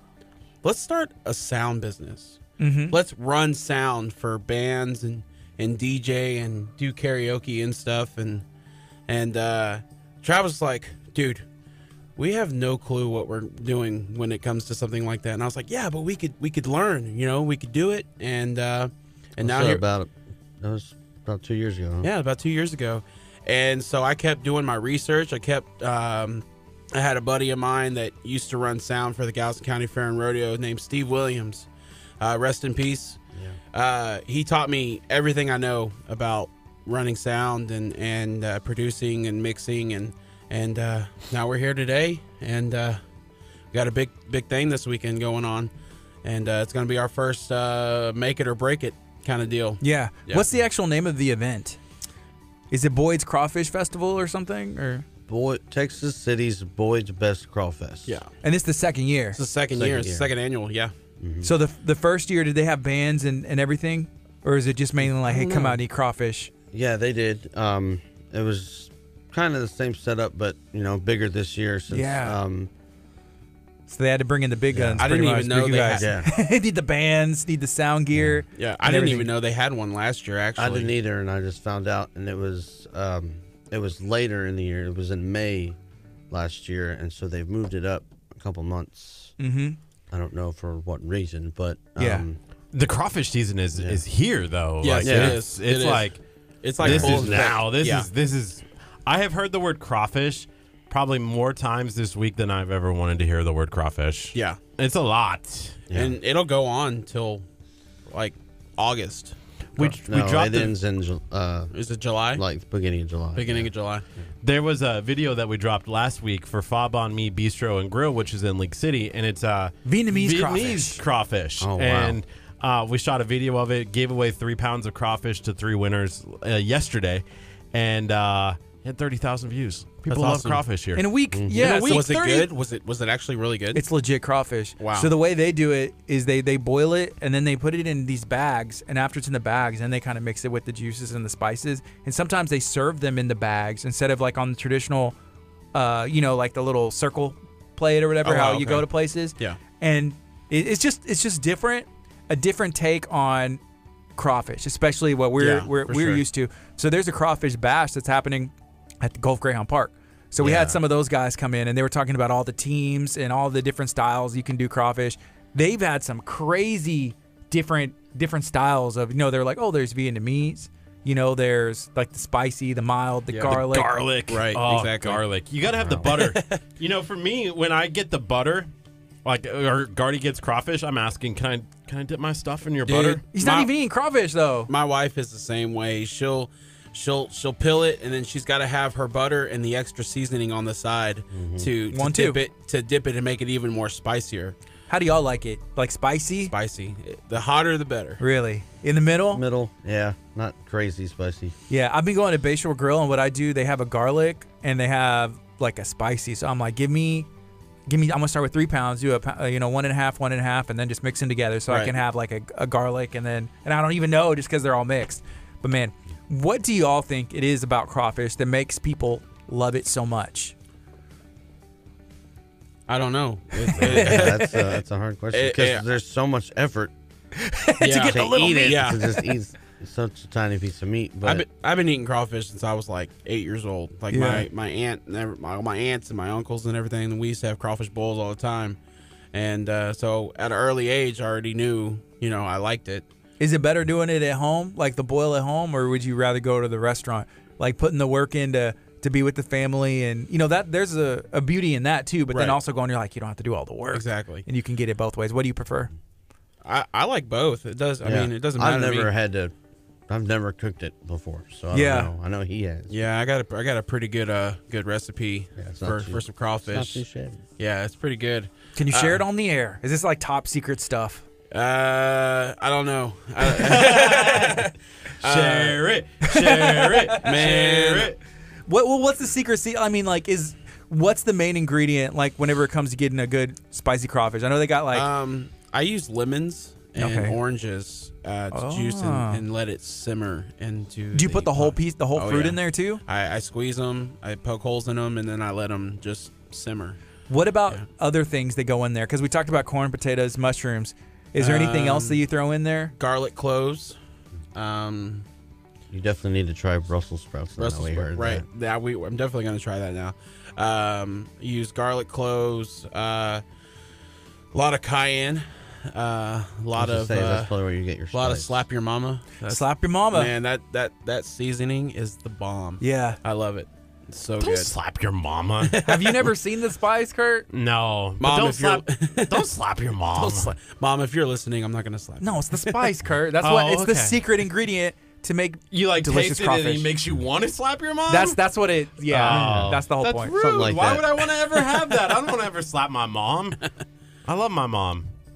I love my mom. When was too. the last time you called her? Month ago. Hope she's doing good. Mrs. Casper, we love you. Right now it's 10:16. This is KHEA Radio, 99.5 FM. We're talking to 1836 Productions, to Travis and Derek, doing some cool things. This weekend you'll have the opportunity to go out to Boyd's. If you haven't been to Boyd's, now is a great time. Go this weekend. I've never been to Boyd's, but I went to the Dyke on Friday night. I went Friday night, and that's the last thing you see before you get on the Dyke. First of all, I still have to complain. $5 to get on the dike. He lives in Texas City. I tried telling him you don't have to pay anything. Yeah, Just you get a sticker. Go get a sticker. I gotta update my driver's license first with my right address, which I change literally addresses like every 4 months or something like that. So it's kind of hard. Well, if you have mail going to your house that shows your address, you can go to the courthouse, I think, down there and show them, and they'll give you a sticker. Oh, okay. But Yeah. second, why don't they take credit cards? Like, no one carries cash anymore. Like, accept my Apple Pay. Apple Pay for the dike.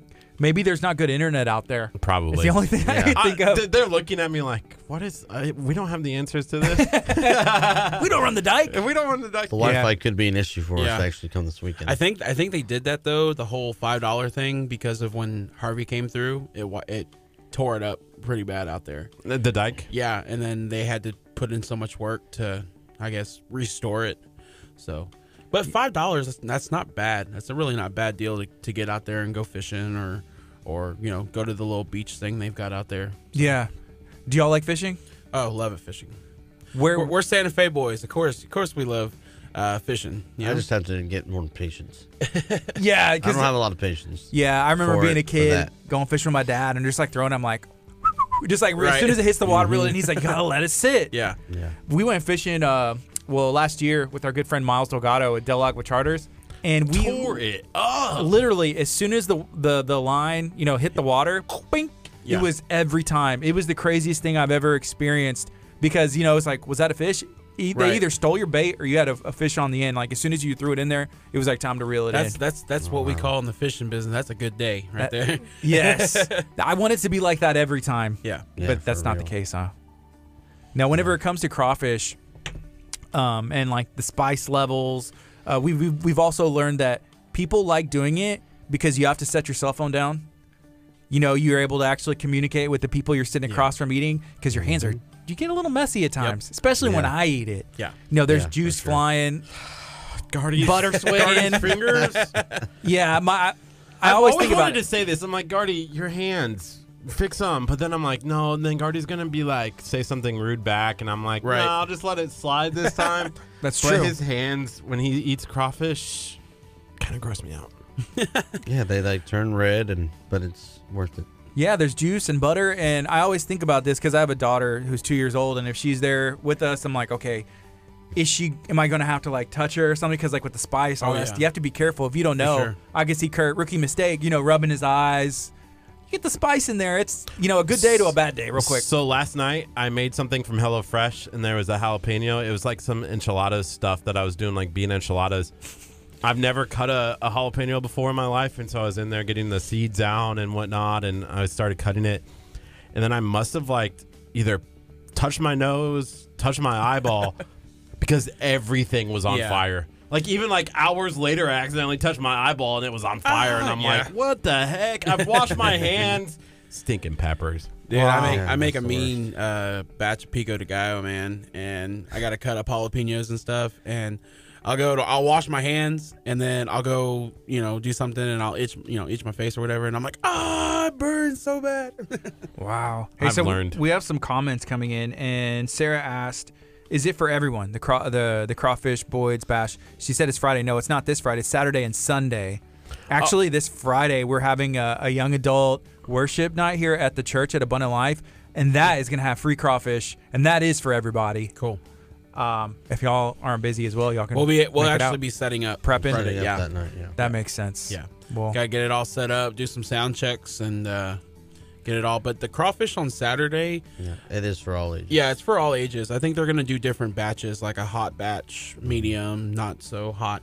hey, Christina said, I'm not even sure if I can read this out loud and word for word, but she's doubting y'all's fishing skills, and she said, Is that Christina Cortez? "Oh, it is." Oh Of man. course. She said Of course. she knows man. firsthand. She's doubting y'all's fishing man. expertise. Oh, any day, Christina. I go to battle with you any day. Is she good at fishing? She is. She's a fishing master. I don't know. She's Yeah. a fishing master. That's cool. How much are tickets for this weekend's Crawfish Bash? Like, are there tickets involved, or You is just it come out and buy your come out crawfish. and buy? All the pricing and everything is online. Is on Yeah. our website and Boyd's website.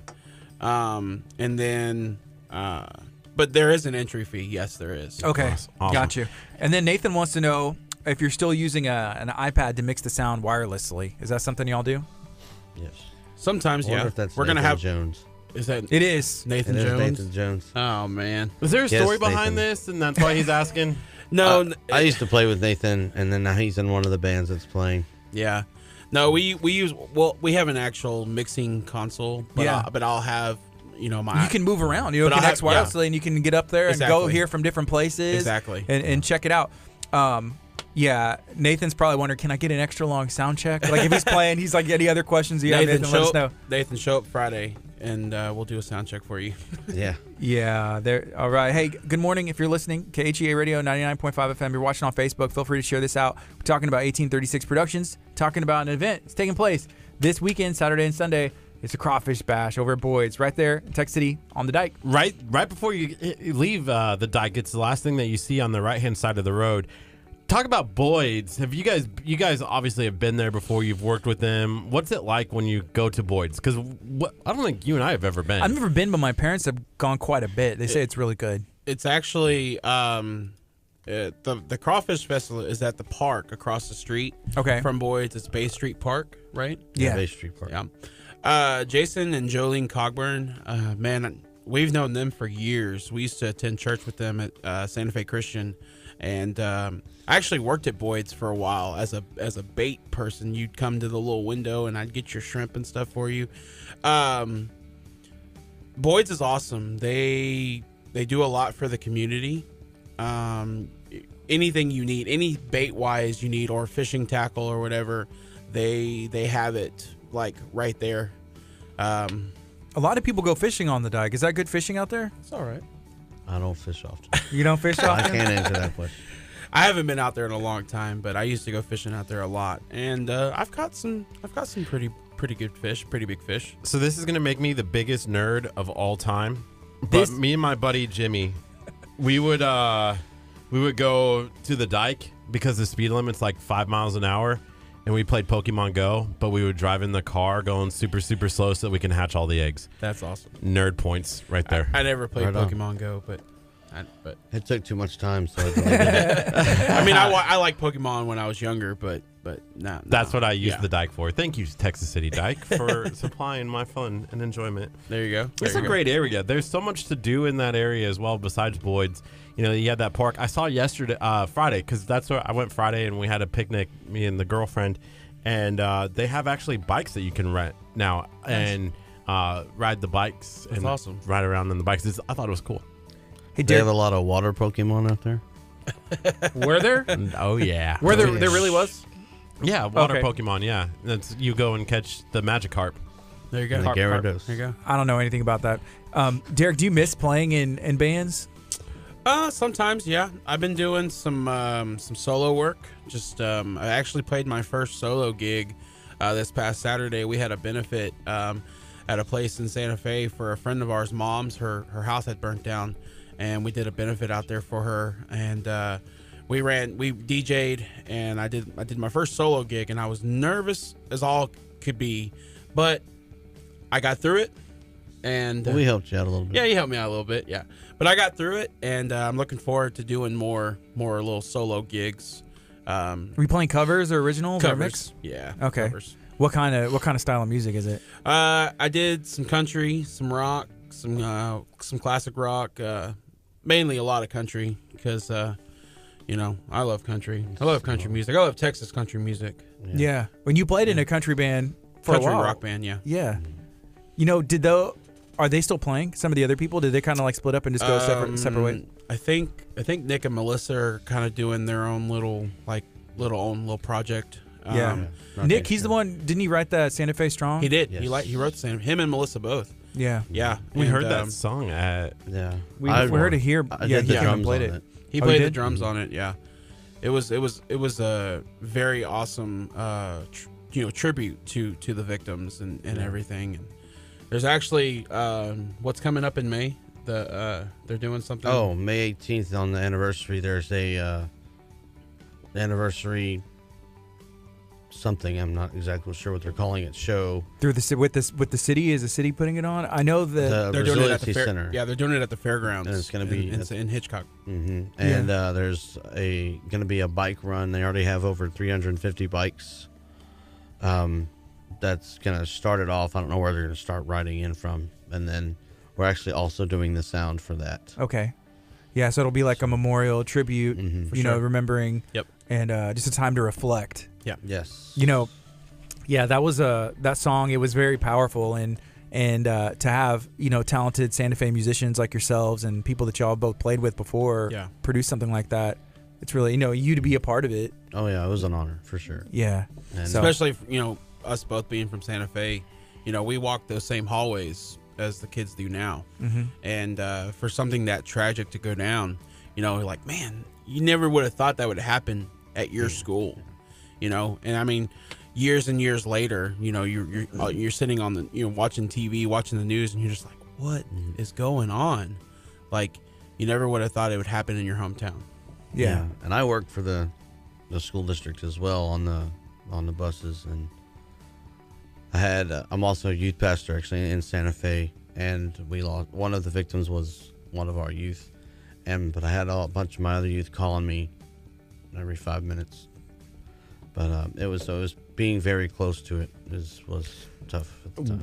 I remember that. I'll always remember that day when we were on the show. Relant was actually on our program that day. They're going to be back on Friday. They're going to be back on Friday, but it was tough because we knew what was happening. We at that time, I think we were going on at 9:00. Yeah. Back then our show was, and we knew like everything that was going on. And obviously we're not a news organization. We don't try to be a news organization. We're community and positivity, Right. and we want to share what's going on in the community as long as it can help our, you know, our neighbors, Right, our friends, exactly. and ourselves. And so we couldn't talk about it. We're like, we don't want to, one, put out false information, or Right. two, like we can't.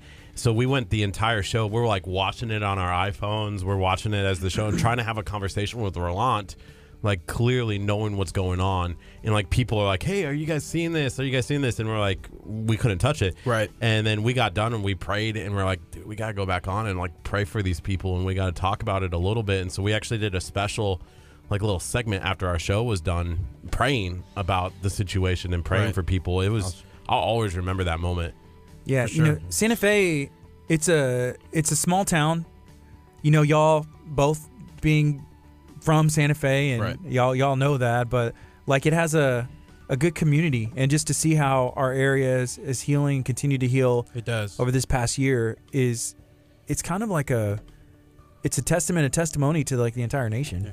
Well, it's not Yeah. just Santa Fe. I mean, Galveston County in general, we come together as a community, you know, all the time when tragic things happen, or anything that Harvey. happened. Yeah, Harvey. I mean, come Harvey on now. himself. Yeah, for real. So it's awesome to be from a great community. You know, I moved away to East Texas for a while, and I was telling my wife, I was like, man, I don't know what it is, but God's calling us back to Galveston County. And we don't live in Galveston County. We live in LaPorte right now, but The general Houston area. the general Houston area. And I was like, I don't know what it is, but we need to get back. You know, I feel like I have a purpose. I feel like I need to be here and do something. And then we started this business, and now we're here. Yeah. Yeah. Well, it's fun to meet, you know, everybody who has a lot of stuff going on in businesses, and especially people that I've known for a while. Susan, she's actually a retired teacher. She said Nick was one of my first and seventh graders. Oh, wow. So I guess she had taught him. She had worked in Santa Fe for years, and we actually had an intern, Crystal, who's come on staff here, who was one of our students in Santa Fe, and she now has Cookies with the Cause, where she makes cookies and donates the funds to these different nonprofits. Oh, Oh, nice. nice. But there's a lot of businesses in Santa Fe. You know, we think Mayor Jason has done a Yeah. really good job He's doing an excellent helping job. bring businesses into Santa Fe. And it's- Jason's awesome. I know that there's a lot of surrounding communities as well that want like a Jason Tabor kind of mayor. For sure. They've told us before. They're like, Yeah. man, we just want Jason to be, can he come over to us? Oh wow, that's cool. Yeah, you know, so he's doing a really good job in the community building up. I mean, I think he was mayor for like, 3 months before that happened? Like, he wasn't mayor very long. Right. Yeah. And then having to handle that situation and the way that community banded together was really kind of powerful to me. Yeah, right now it's 10:31. This is KHEARadio.com, 99.5 FM. It's Kickstart. If you're watching on Facebook, you're watching on social media, share this stream out. Hit a like, hit a heart react. Let us know, what do you have going on today? Are you a fan of crawfish? We love to interact with you. If you have any questions, we'd love to get those answered. We're talking to 1836 Productions, talking with Travis and Derek. If you're looking for live sound, light production, studio production, karaoke, parties, events, even maybe you're needing Derek to do his solo set, reach out. Yeah, for sure. We'll get that scheduled. What's the best way for somebody to get a hold of y'all? Cell phone, call us. Yeah. Email. Facebook. Facebook. Numbers. Our cover picture is our business card. Yeah. I kind of email and. Do you know? Can you share a little bit about the name? 1836 Productions. Of course we can. Yeah. So, as we said, we're a big fan of Texas country music and just Texas itself history. And Texas history. We just really love Texas. So, 1836 was the year Texas won its independence and became a nation. And our Twitter is at 1836pro0302, which is 0302 stands for March 2nd, which is the month and the day in 1836. There you go. Curt, you didn't have the opportunity to experience Texas history, which I feel bad for. You didn't even take Nebraska history. Being in Nebraska, you didn't even have the opportunity. We didn't have like a class like you guys do where it's like, hey, you have to do this class for an entire year and learn about Texas. Yeah. I feel like I know enough about Texas and I didn't take that class. But we're also on the radio. You don't Gardy's know. like, you don't know. Name somebody. Like the main thing was like Alamo. Yeah. Remember, Everyone knows remember the that. Alamo. it's very important. Remember the Alamo. Yeah. Do not forget. So Susan also said that Travis was one of her first graders. I might say that I do have some favorites, and you're on the list. You made the list. Awesome. One of her Thank favorite you, first Miss graders. Lanning. Oh, it's Miss Lenny. That's Miss Yeah. Lanning. you're not supposed to have favorites. I did. Well, When we were talking about the business and coming up with a name, and we were like, what do we need to talk about? Yeah. Where are we going to find this name at? And then Derek's actually the one who he came had up with said something about Texas, and I was like, 1836. Well, boom. Boom. Well, we were actually talking about starting a cook-off team. And Oh, yeah. and that fell through. That never went through. And then when we started talking about the sound business, I was like, 1836 Productions. And I it said just that's stuck. it. It stuck. Yeah, I like it. So, can you share one more time the event this weekend, why somebody should come, and what they can expect whenever they show up at the Dyke on Friday or Saturday? So we've got the Don't forget boys. John and Trey. We forgot. Yeah. about our boys. We have two guys, some friends of ours that are going to open the show on Saturday. John and Trey. They're going to play a bunch of covers, and I think they have some originals. There's some really good talent that just don't really want to get into the music industry, but just love They need playing. to. They really And we need wish- to. We Yeah. really wish they would, Yeah. because we think they would do pretty solid. Mm-hmm. But anyways, So it's Boyd's Best Crawfish. It's on Saturday and Sunday. Bands the gates open at 11. bands Start at 1. We've got John and Trey. We got a band called Silk Knives. We got a band called Mojo Faction. A good buddy of ours called Hunter McKinthon. Gypsy Row, your band, or My band. Sonia's band. You play drums for. Yeah. And then we have a really good friend of ours, band coming in from Austin called the Drugstore Gypsies. They're going to close out the night. And then on Sunday, bands are from 1 to 6. We have Dalton D. Rich. He does like country. Yeah, he's a country guy. He's coming up in the support local music yeah. Okay. scene. Yeah. And then we have School of Rock coming in. School of Rock always, those kids are amazing. Might have the actual band name for that's coming Yeah. in. What they're doing at School of Rock, teaching young kids how to play music and drums and bass and everything. Like the movie. Man, it's awesome. It's awesome. I love it too, That's because awesome. a lot of the times, the younger kids, they don't necessarily what I consider like, oh, this is music. Yeah. It's a lot of produced stuff, which is music. Right. But like, there's something about playing the instrument, having it in your hands, and being able to utilize that with the production side of, making a beat or like sure. instruments that are all software. Yeah. But yeah, a lot of the times it's hard to get those kids to want to play. Right. Because that's the next generation of music, and music's going to change, and I don't want to be that old guy that's like, that's not music, but that's not music, I saw this meme on Facebook, and it said the moment you see a kid driving by in a truck and he's jamming, he's playing metal music instead of rap, yeah. and you're just like, yeah. Yeah. That was awesome. Yeah, for real, that's a real thing. Yeah. Yeah. Yeah, so the School of Rock band is called Bad Astronauts. So I think I've actually seen those kids play before. So All right. Bad Astronauts? Bad Astronauts. Is that Nick in the Groove's band, or is that something different? No, Nick in the Groove is Nick in the Groove. Yeah. Nick in the I don't know. Yeah. I'm just saying. So check them out. Yeah, man. And then for the headliner on Sunday, we have Grupo and Laza. So Cool. yeah, man. Is It's there gonna any be fun? Is there anything else y'all would like to share? Hit us up. Yeah, If you need an event, DJ, if you need anything, let us know. Like you guys, y'all's radio station, man. We appreciate you guys having us on and letting us come on here and talk and ask about stuff. Of course. Before you Kurt? go, I was going to say, how many people are going to be there?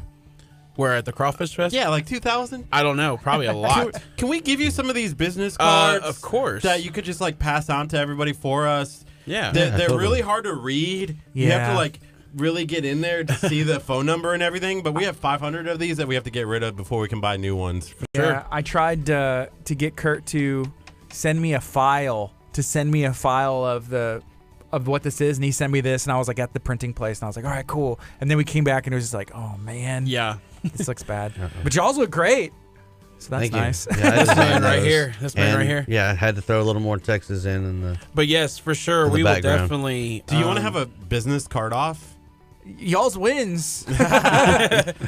But for sure, yeah, man, we will definitely pass y'all's business cards out, and we're always down for cross promotion, promoting other businesses, and then promoting our stuff, and Christina might enjoy this. If you need a tow, call Tink's Towing. our friend Christina Cortez, her and her husband James, they own a towing business here in Galveston County, and So she just recently moved back. Huh? yeah, Yeah, they she just moved back from Tennessee. Yeah, but it's called Tink's Towing. If you need a tow, if you need anything, give them a call. So yeah, man, Yeah. we're always down for cross promote. And they're servicing like this whole Galveston County Oh area. yeah, for sure, Yeah. for sure. She said she went to at the benefits. She said she had to go to Conroe the other day. Yeah. Wow. So she's going. They're going even further. Yeah. Well, James, James he was had to leave. He had to pick up a car over in Baytown and take it all the way to Baton Rouge, Louisiana. Oh yeah, that's right. Yeah, they're all over the place. So look them up, hit them up. All right, that's Tink's Towing. Hey, this is KHEA Radio, 99.5 FM. It's Kickstart. We're going to be on till 11 right now. It's 10:39. We're going to take a quick break. Thank you guys for joining us. Thanks, you. man. We appreciate y'all. Hey, stay with us on Facebook. Boom. All right, what video do you want to see? You're talking about videos. Do we want to see I Skydive thought you had loaded Galveston? some. I'm ready. We'll Skydive. play one. All right, we're going to play Del Agua Charters. All right, check this out. We'll be back here in a bit. Today, man. Like Kurt. All right. Another Gatorade. So, I caught one bigger than you. See you later, bud. Go tell your cousin. I'm not kissing that. Hello, fish. Gas. Oh, that's pretty. A little bit too close to the rocks. Let me get it back off. I'm ready to put my phone away because I feel like I'm about to like just throw it in the water. You know, just like one of those things like whoops, just happened. It's just an exhilarating feeling, man. I feel more at home on the water than I do on the freeway. This is what it's all about.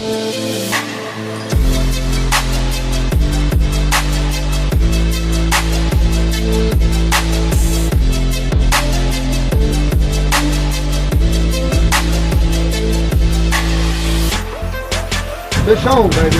Fish number 3. Trout, black drum, redfish. That might be money right there.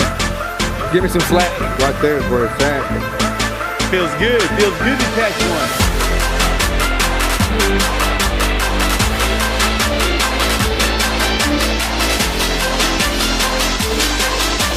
Another one for the box.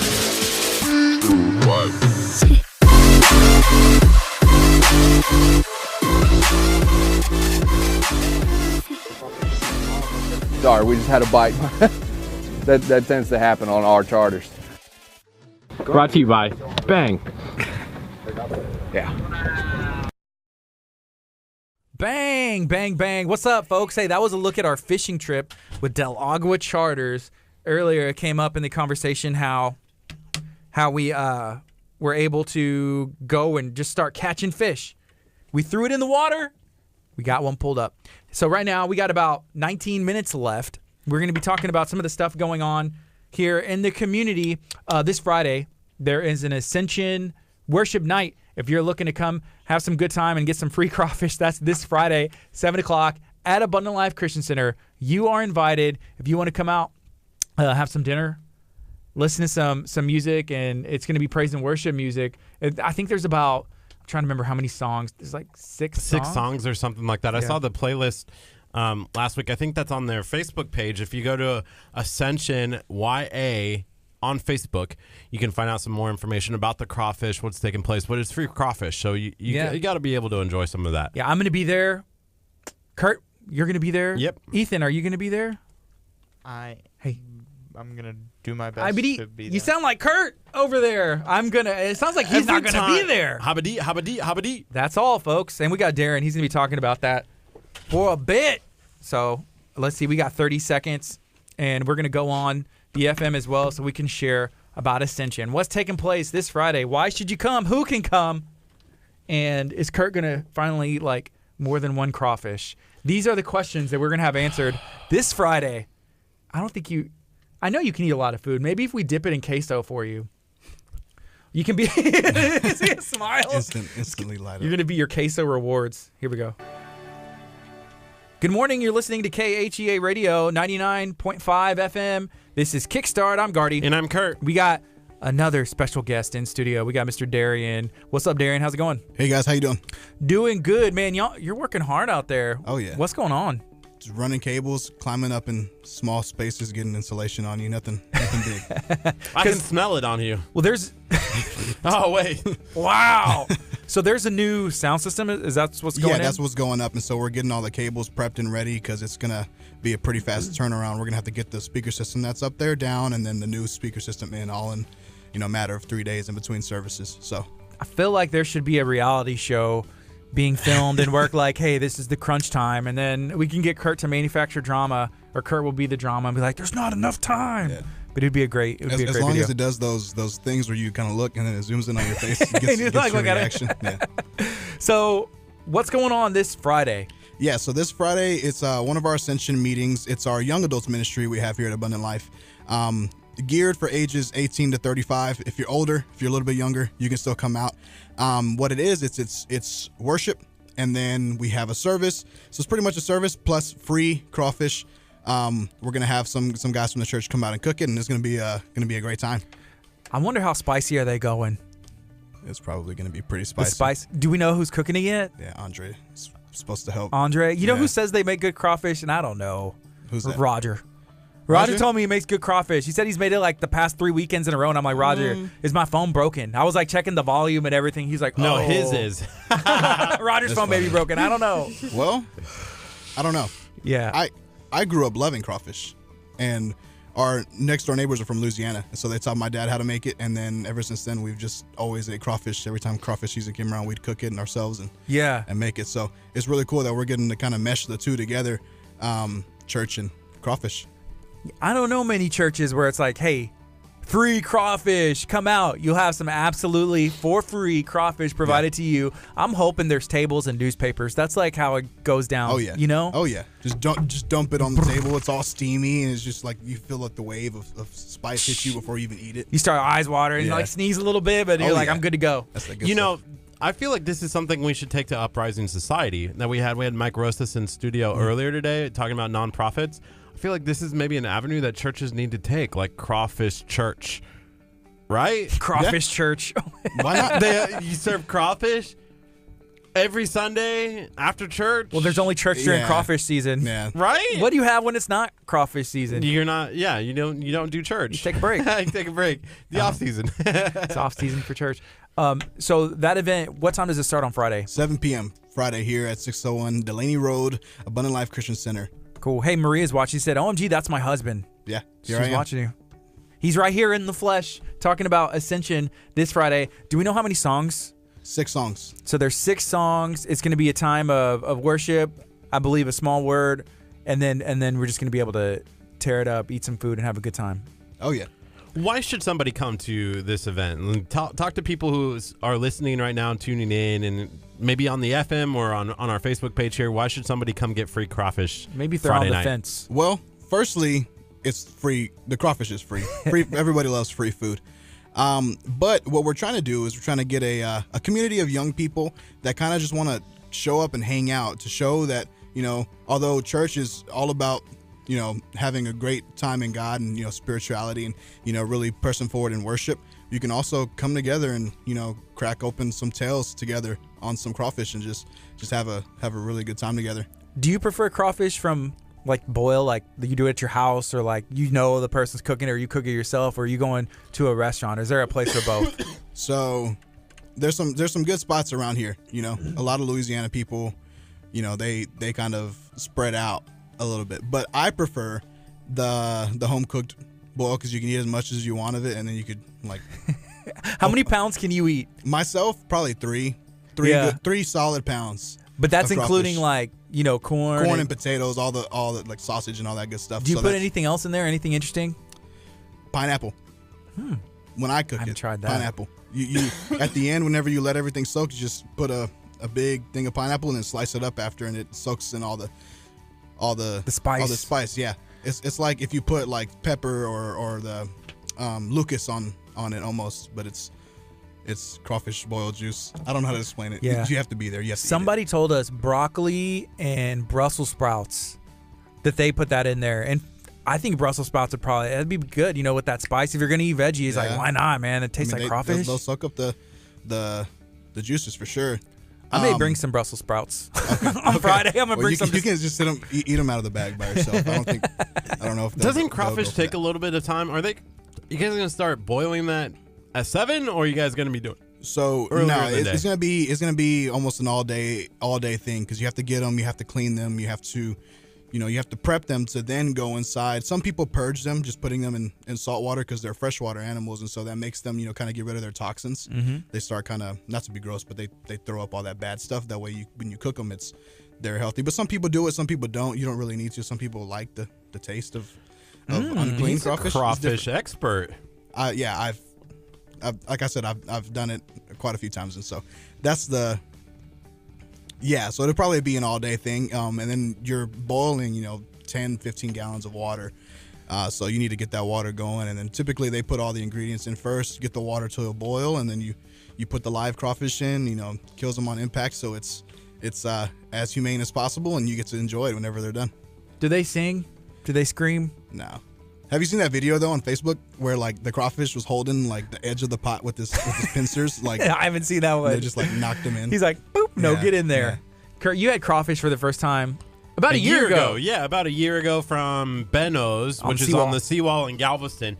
I've only had that one. Like the one crawfish, or just the one? He only ate one crawfish. It's just a weird thing for me. I don't know, like. All that work for a little piece of meat? I don't know. Well, can we send him back? Yeah. Isn't it etouffee when it's like... You can have some crawfish etouffee. You can put crawfish in different... Where it's already cracked open and you don't have to do it. If you've ever been to Gringo's, the Pollo Morisco, they put crawfish on the chicken. It's pretty good. And also what I like to do is the morning after when we have a bunch left over, because obviously you always cook way too much crawfish. So I just chop them up, put them in eggs. That sounds good. Yeah. Yeah, but... That's what you have to peel them. You peel them all, and then you put them all in a bag, and then you just got the meat, and that's the best. And Kurt, you'd probably like that. Are you a big fan of like shrimp and seafood though? I like shrimp that's breaded, like fried shrimp. Fried shrimp. Fish, not really a big fan of. Salmon, I really, really love. Like grilled salmon. Yeah, I love grilled salmon. I can't cook it myself, but I love it. Why can't you cook it yourself? I've tried. I don't know, that breaded. You have to fry it if you want it breaded. Not breaded. The skinned. Like the skin on the outside grosses me out when I see it. On salmon? Yeah, but after it's cooked, when I don't have to look at it, I love it. Well, I don't take it off when I cook salmon because I eat it. That's what soaks up all the lemon and the butter whenever you cook it. So that's what's good. Hey, I want to toss this out there really quick. If you guys are interested in coming, follow us on Instagram at Ascension Young Adult. And what we're going to be doing is a giveaway that every person that tags 10 people on our post will get a free t-shirt when you show up. What? A free Ascension t-shirt. That's awesome. Yeah, so we're gonna make that post later on today and post it on there. So again, that's Ascension Young Adults, no S at the end of that, on Instagram, and I'm sure you'll find us on Facebook too. If you do the same thing on our Facebook post, we'll do that too. Okay. Free shirts. I like that. You know, there's several options. Yeah, we have 4 or 5 different styles: long sleeve, short sleeve, white, charcoal, all that good stuff. Curt wore one yesterday. You had that Ascension shirt on. You were killing it. The GF was actually like, "Oh my gosh, what are you doing? Don't go out in public in that shirt. You look so good." And I'm like, "Are you serious? Did Thank she you. say that?" Yes, thank you. Love those Ascension shirts. Love it. You're welcome. Wow, it's 10:52. The lady make. This is KHEA Radio, 99.5 FM. It's Kickstart. We have about 8 minutes, 7 minutes left, and we're going to be talking till 11. Right now, we're talking about Ascension, and whenever the event takes place, it's music based for the most part, right? Yeah. Who are some of the artists and some of the churches and worship teams that we're going to be playing the songs? So myself and Maria is my wife, and she sings at the church. And then a good friend of ours that's really plugged in the young adults group is Robin, and she can sing really well as well. And then we have our good friend Cody that we've been bringing on. Mm-hmm. Also, he'll be playing the guitar with us. David, he plays guitar at church, so he'll be there. And then Gerardo, my man Gerardo, is going to be killing it on the drum set. Yeah, he's pretty good. He's really good. It's a lot of great musicians. It's going to be coming together, and I know there's like some Bethel that's going to be played, and who else? Elevation, and Passion, with a new one, Lindy Conant. She's real original. She does a lot of original songs. Mm-hmm. They're a little different than the main, Bethel and Elevation and Hillsong Worship and all that good stuff. Conant and the Circuit Riders is the name of her group. And so, yeah, the last song that we're going to finish out the set with is one of their songs. That's a good one. That's the one that Maria does? Yes, she's going to be doing Friday night. We rehearsed that on Monday as well, just for, for service as well, which that's a really good song. Yeah, we really like it. Hey, so that sound system that's going in, when can that be done? It's supposed to be before Easter, timetable right? Is 2 weeks, so before Good Friday. Good Friday, April 12th. That's Good Friday, right? It's They've already started taking down all of the speakers inside of Abundant Life Christian Center's stuff. The middle speakers are gone. Are they really? Yeah. Yeah, they're not. I thought they were. Were those not working anyways or something? So they weren't making that much of a difference. Yeah, so it's worth, because I know they said that it was going to be like 2. It was supposed to be like 2 sound systems up, and then they were going to completely remove it whenever that one was installed. But that makes sense, because those speakers, I mean, it was time to be replaced, and what we're replacing it with is pretty good stuff. Yeah. So it's one of the bigger companies based out of London. So that's the only hard time we've had. We have the U.S. based dealers that are not to go into detail, but they it's hard working with someone overseas as opposed to someone closer to us, but it's the best deal for us, and they're really excited to get those up there and get them rocking. Yeah, it's a big time difference. Oh yeah. Yes. So there's a lot going on that you're working on. There's a lot that's happening here at the church. One more time, because we got about 5 more minutes left. One of the things that I thought was intriguing from what Pastor Josh was preaching about on Sunday night, he talked about this generation and this generation going to church. And I know last night you guys had a Top Golf event where you were trying to drive people to different activities, but he mentioned and said this generation believes that in order for them to go to church, they have to be right. Right? Like, you have to have the right mindset. You have to be perfect before you can go to church, but that's not the case.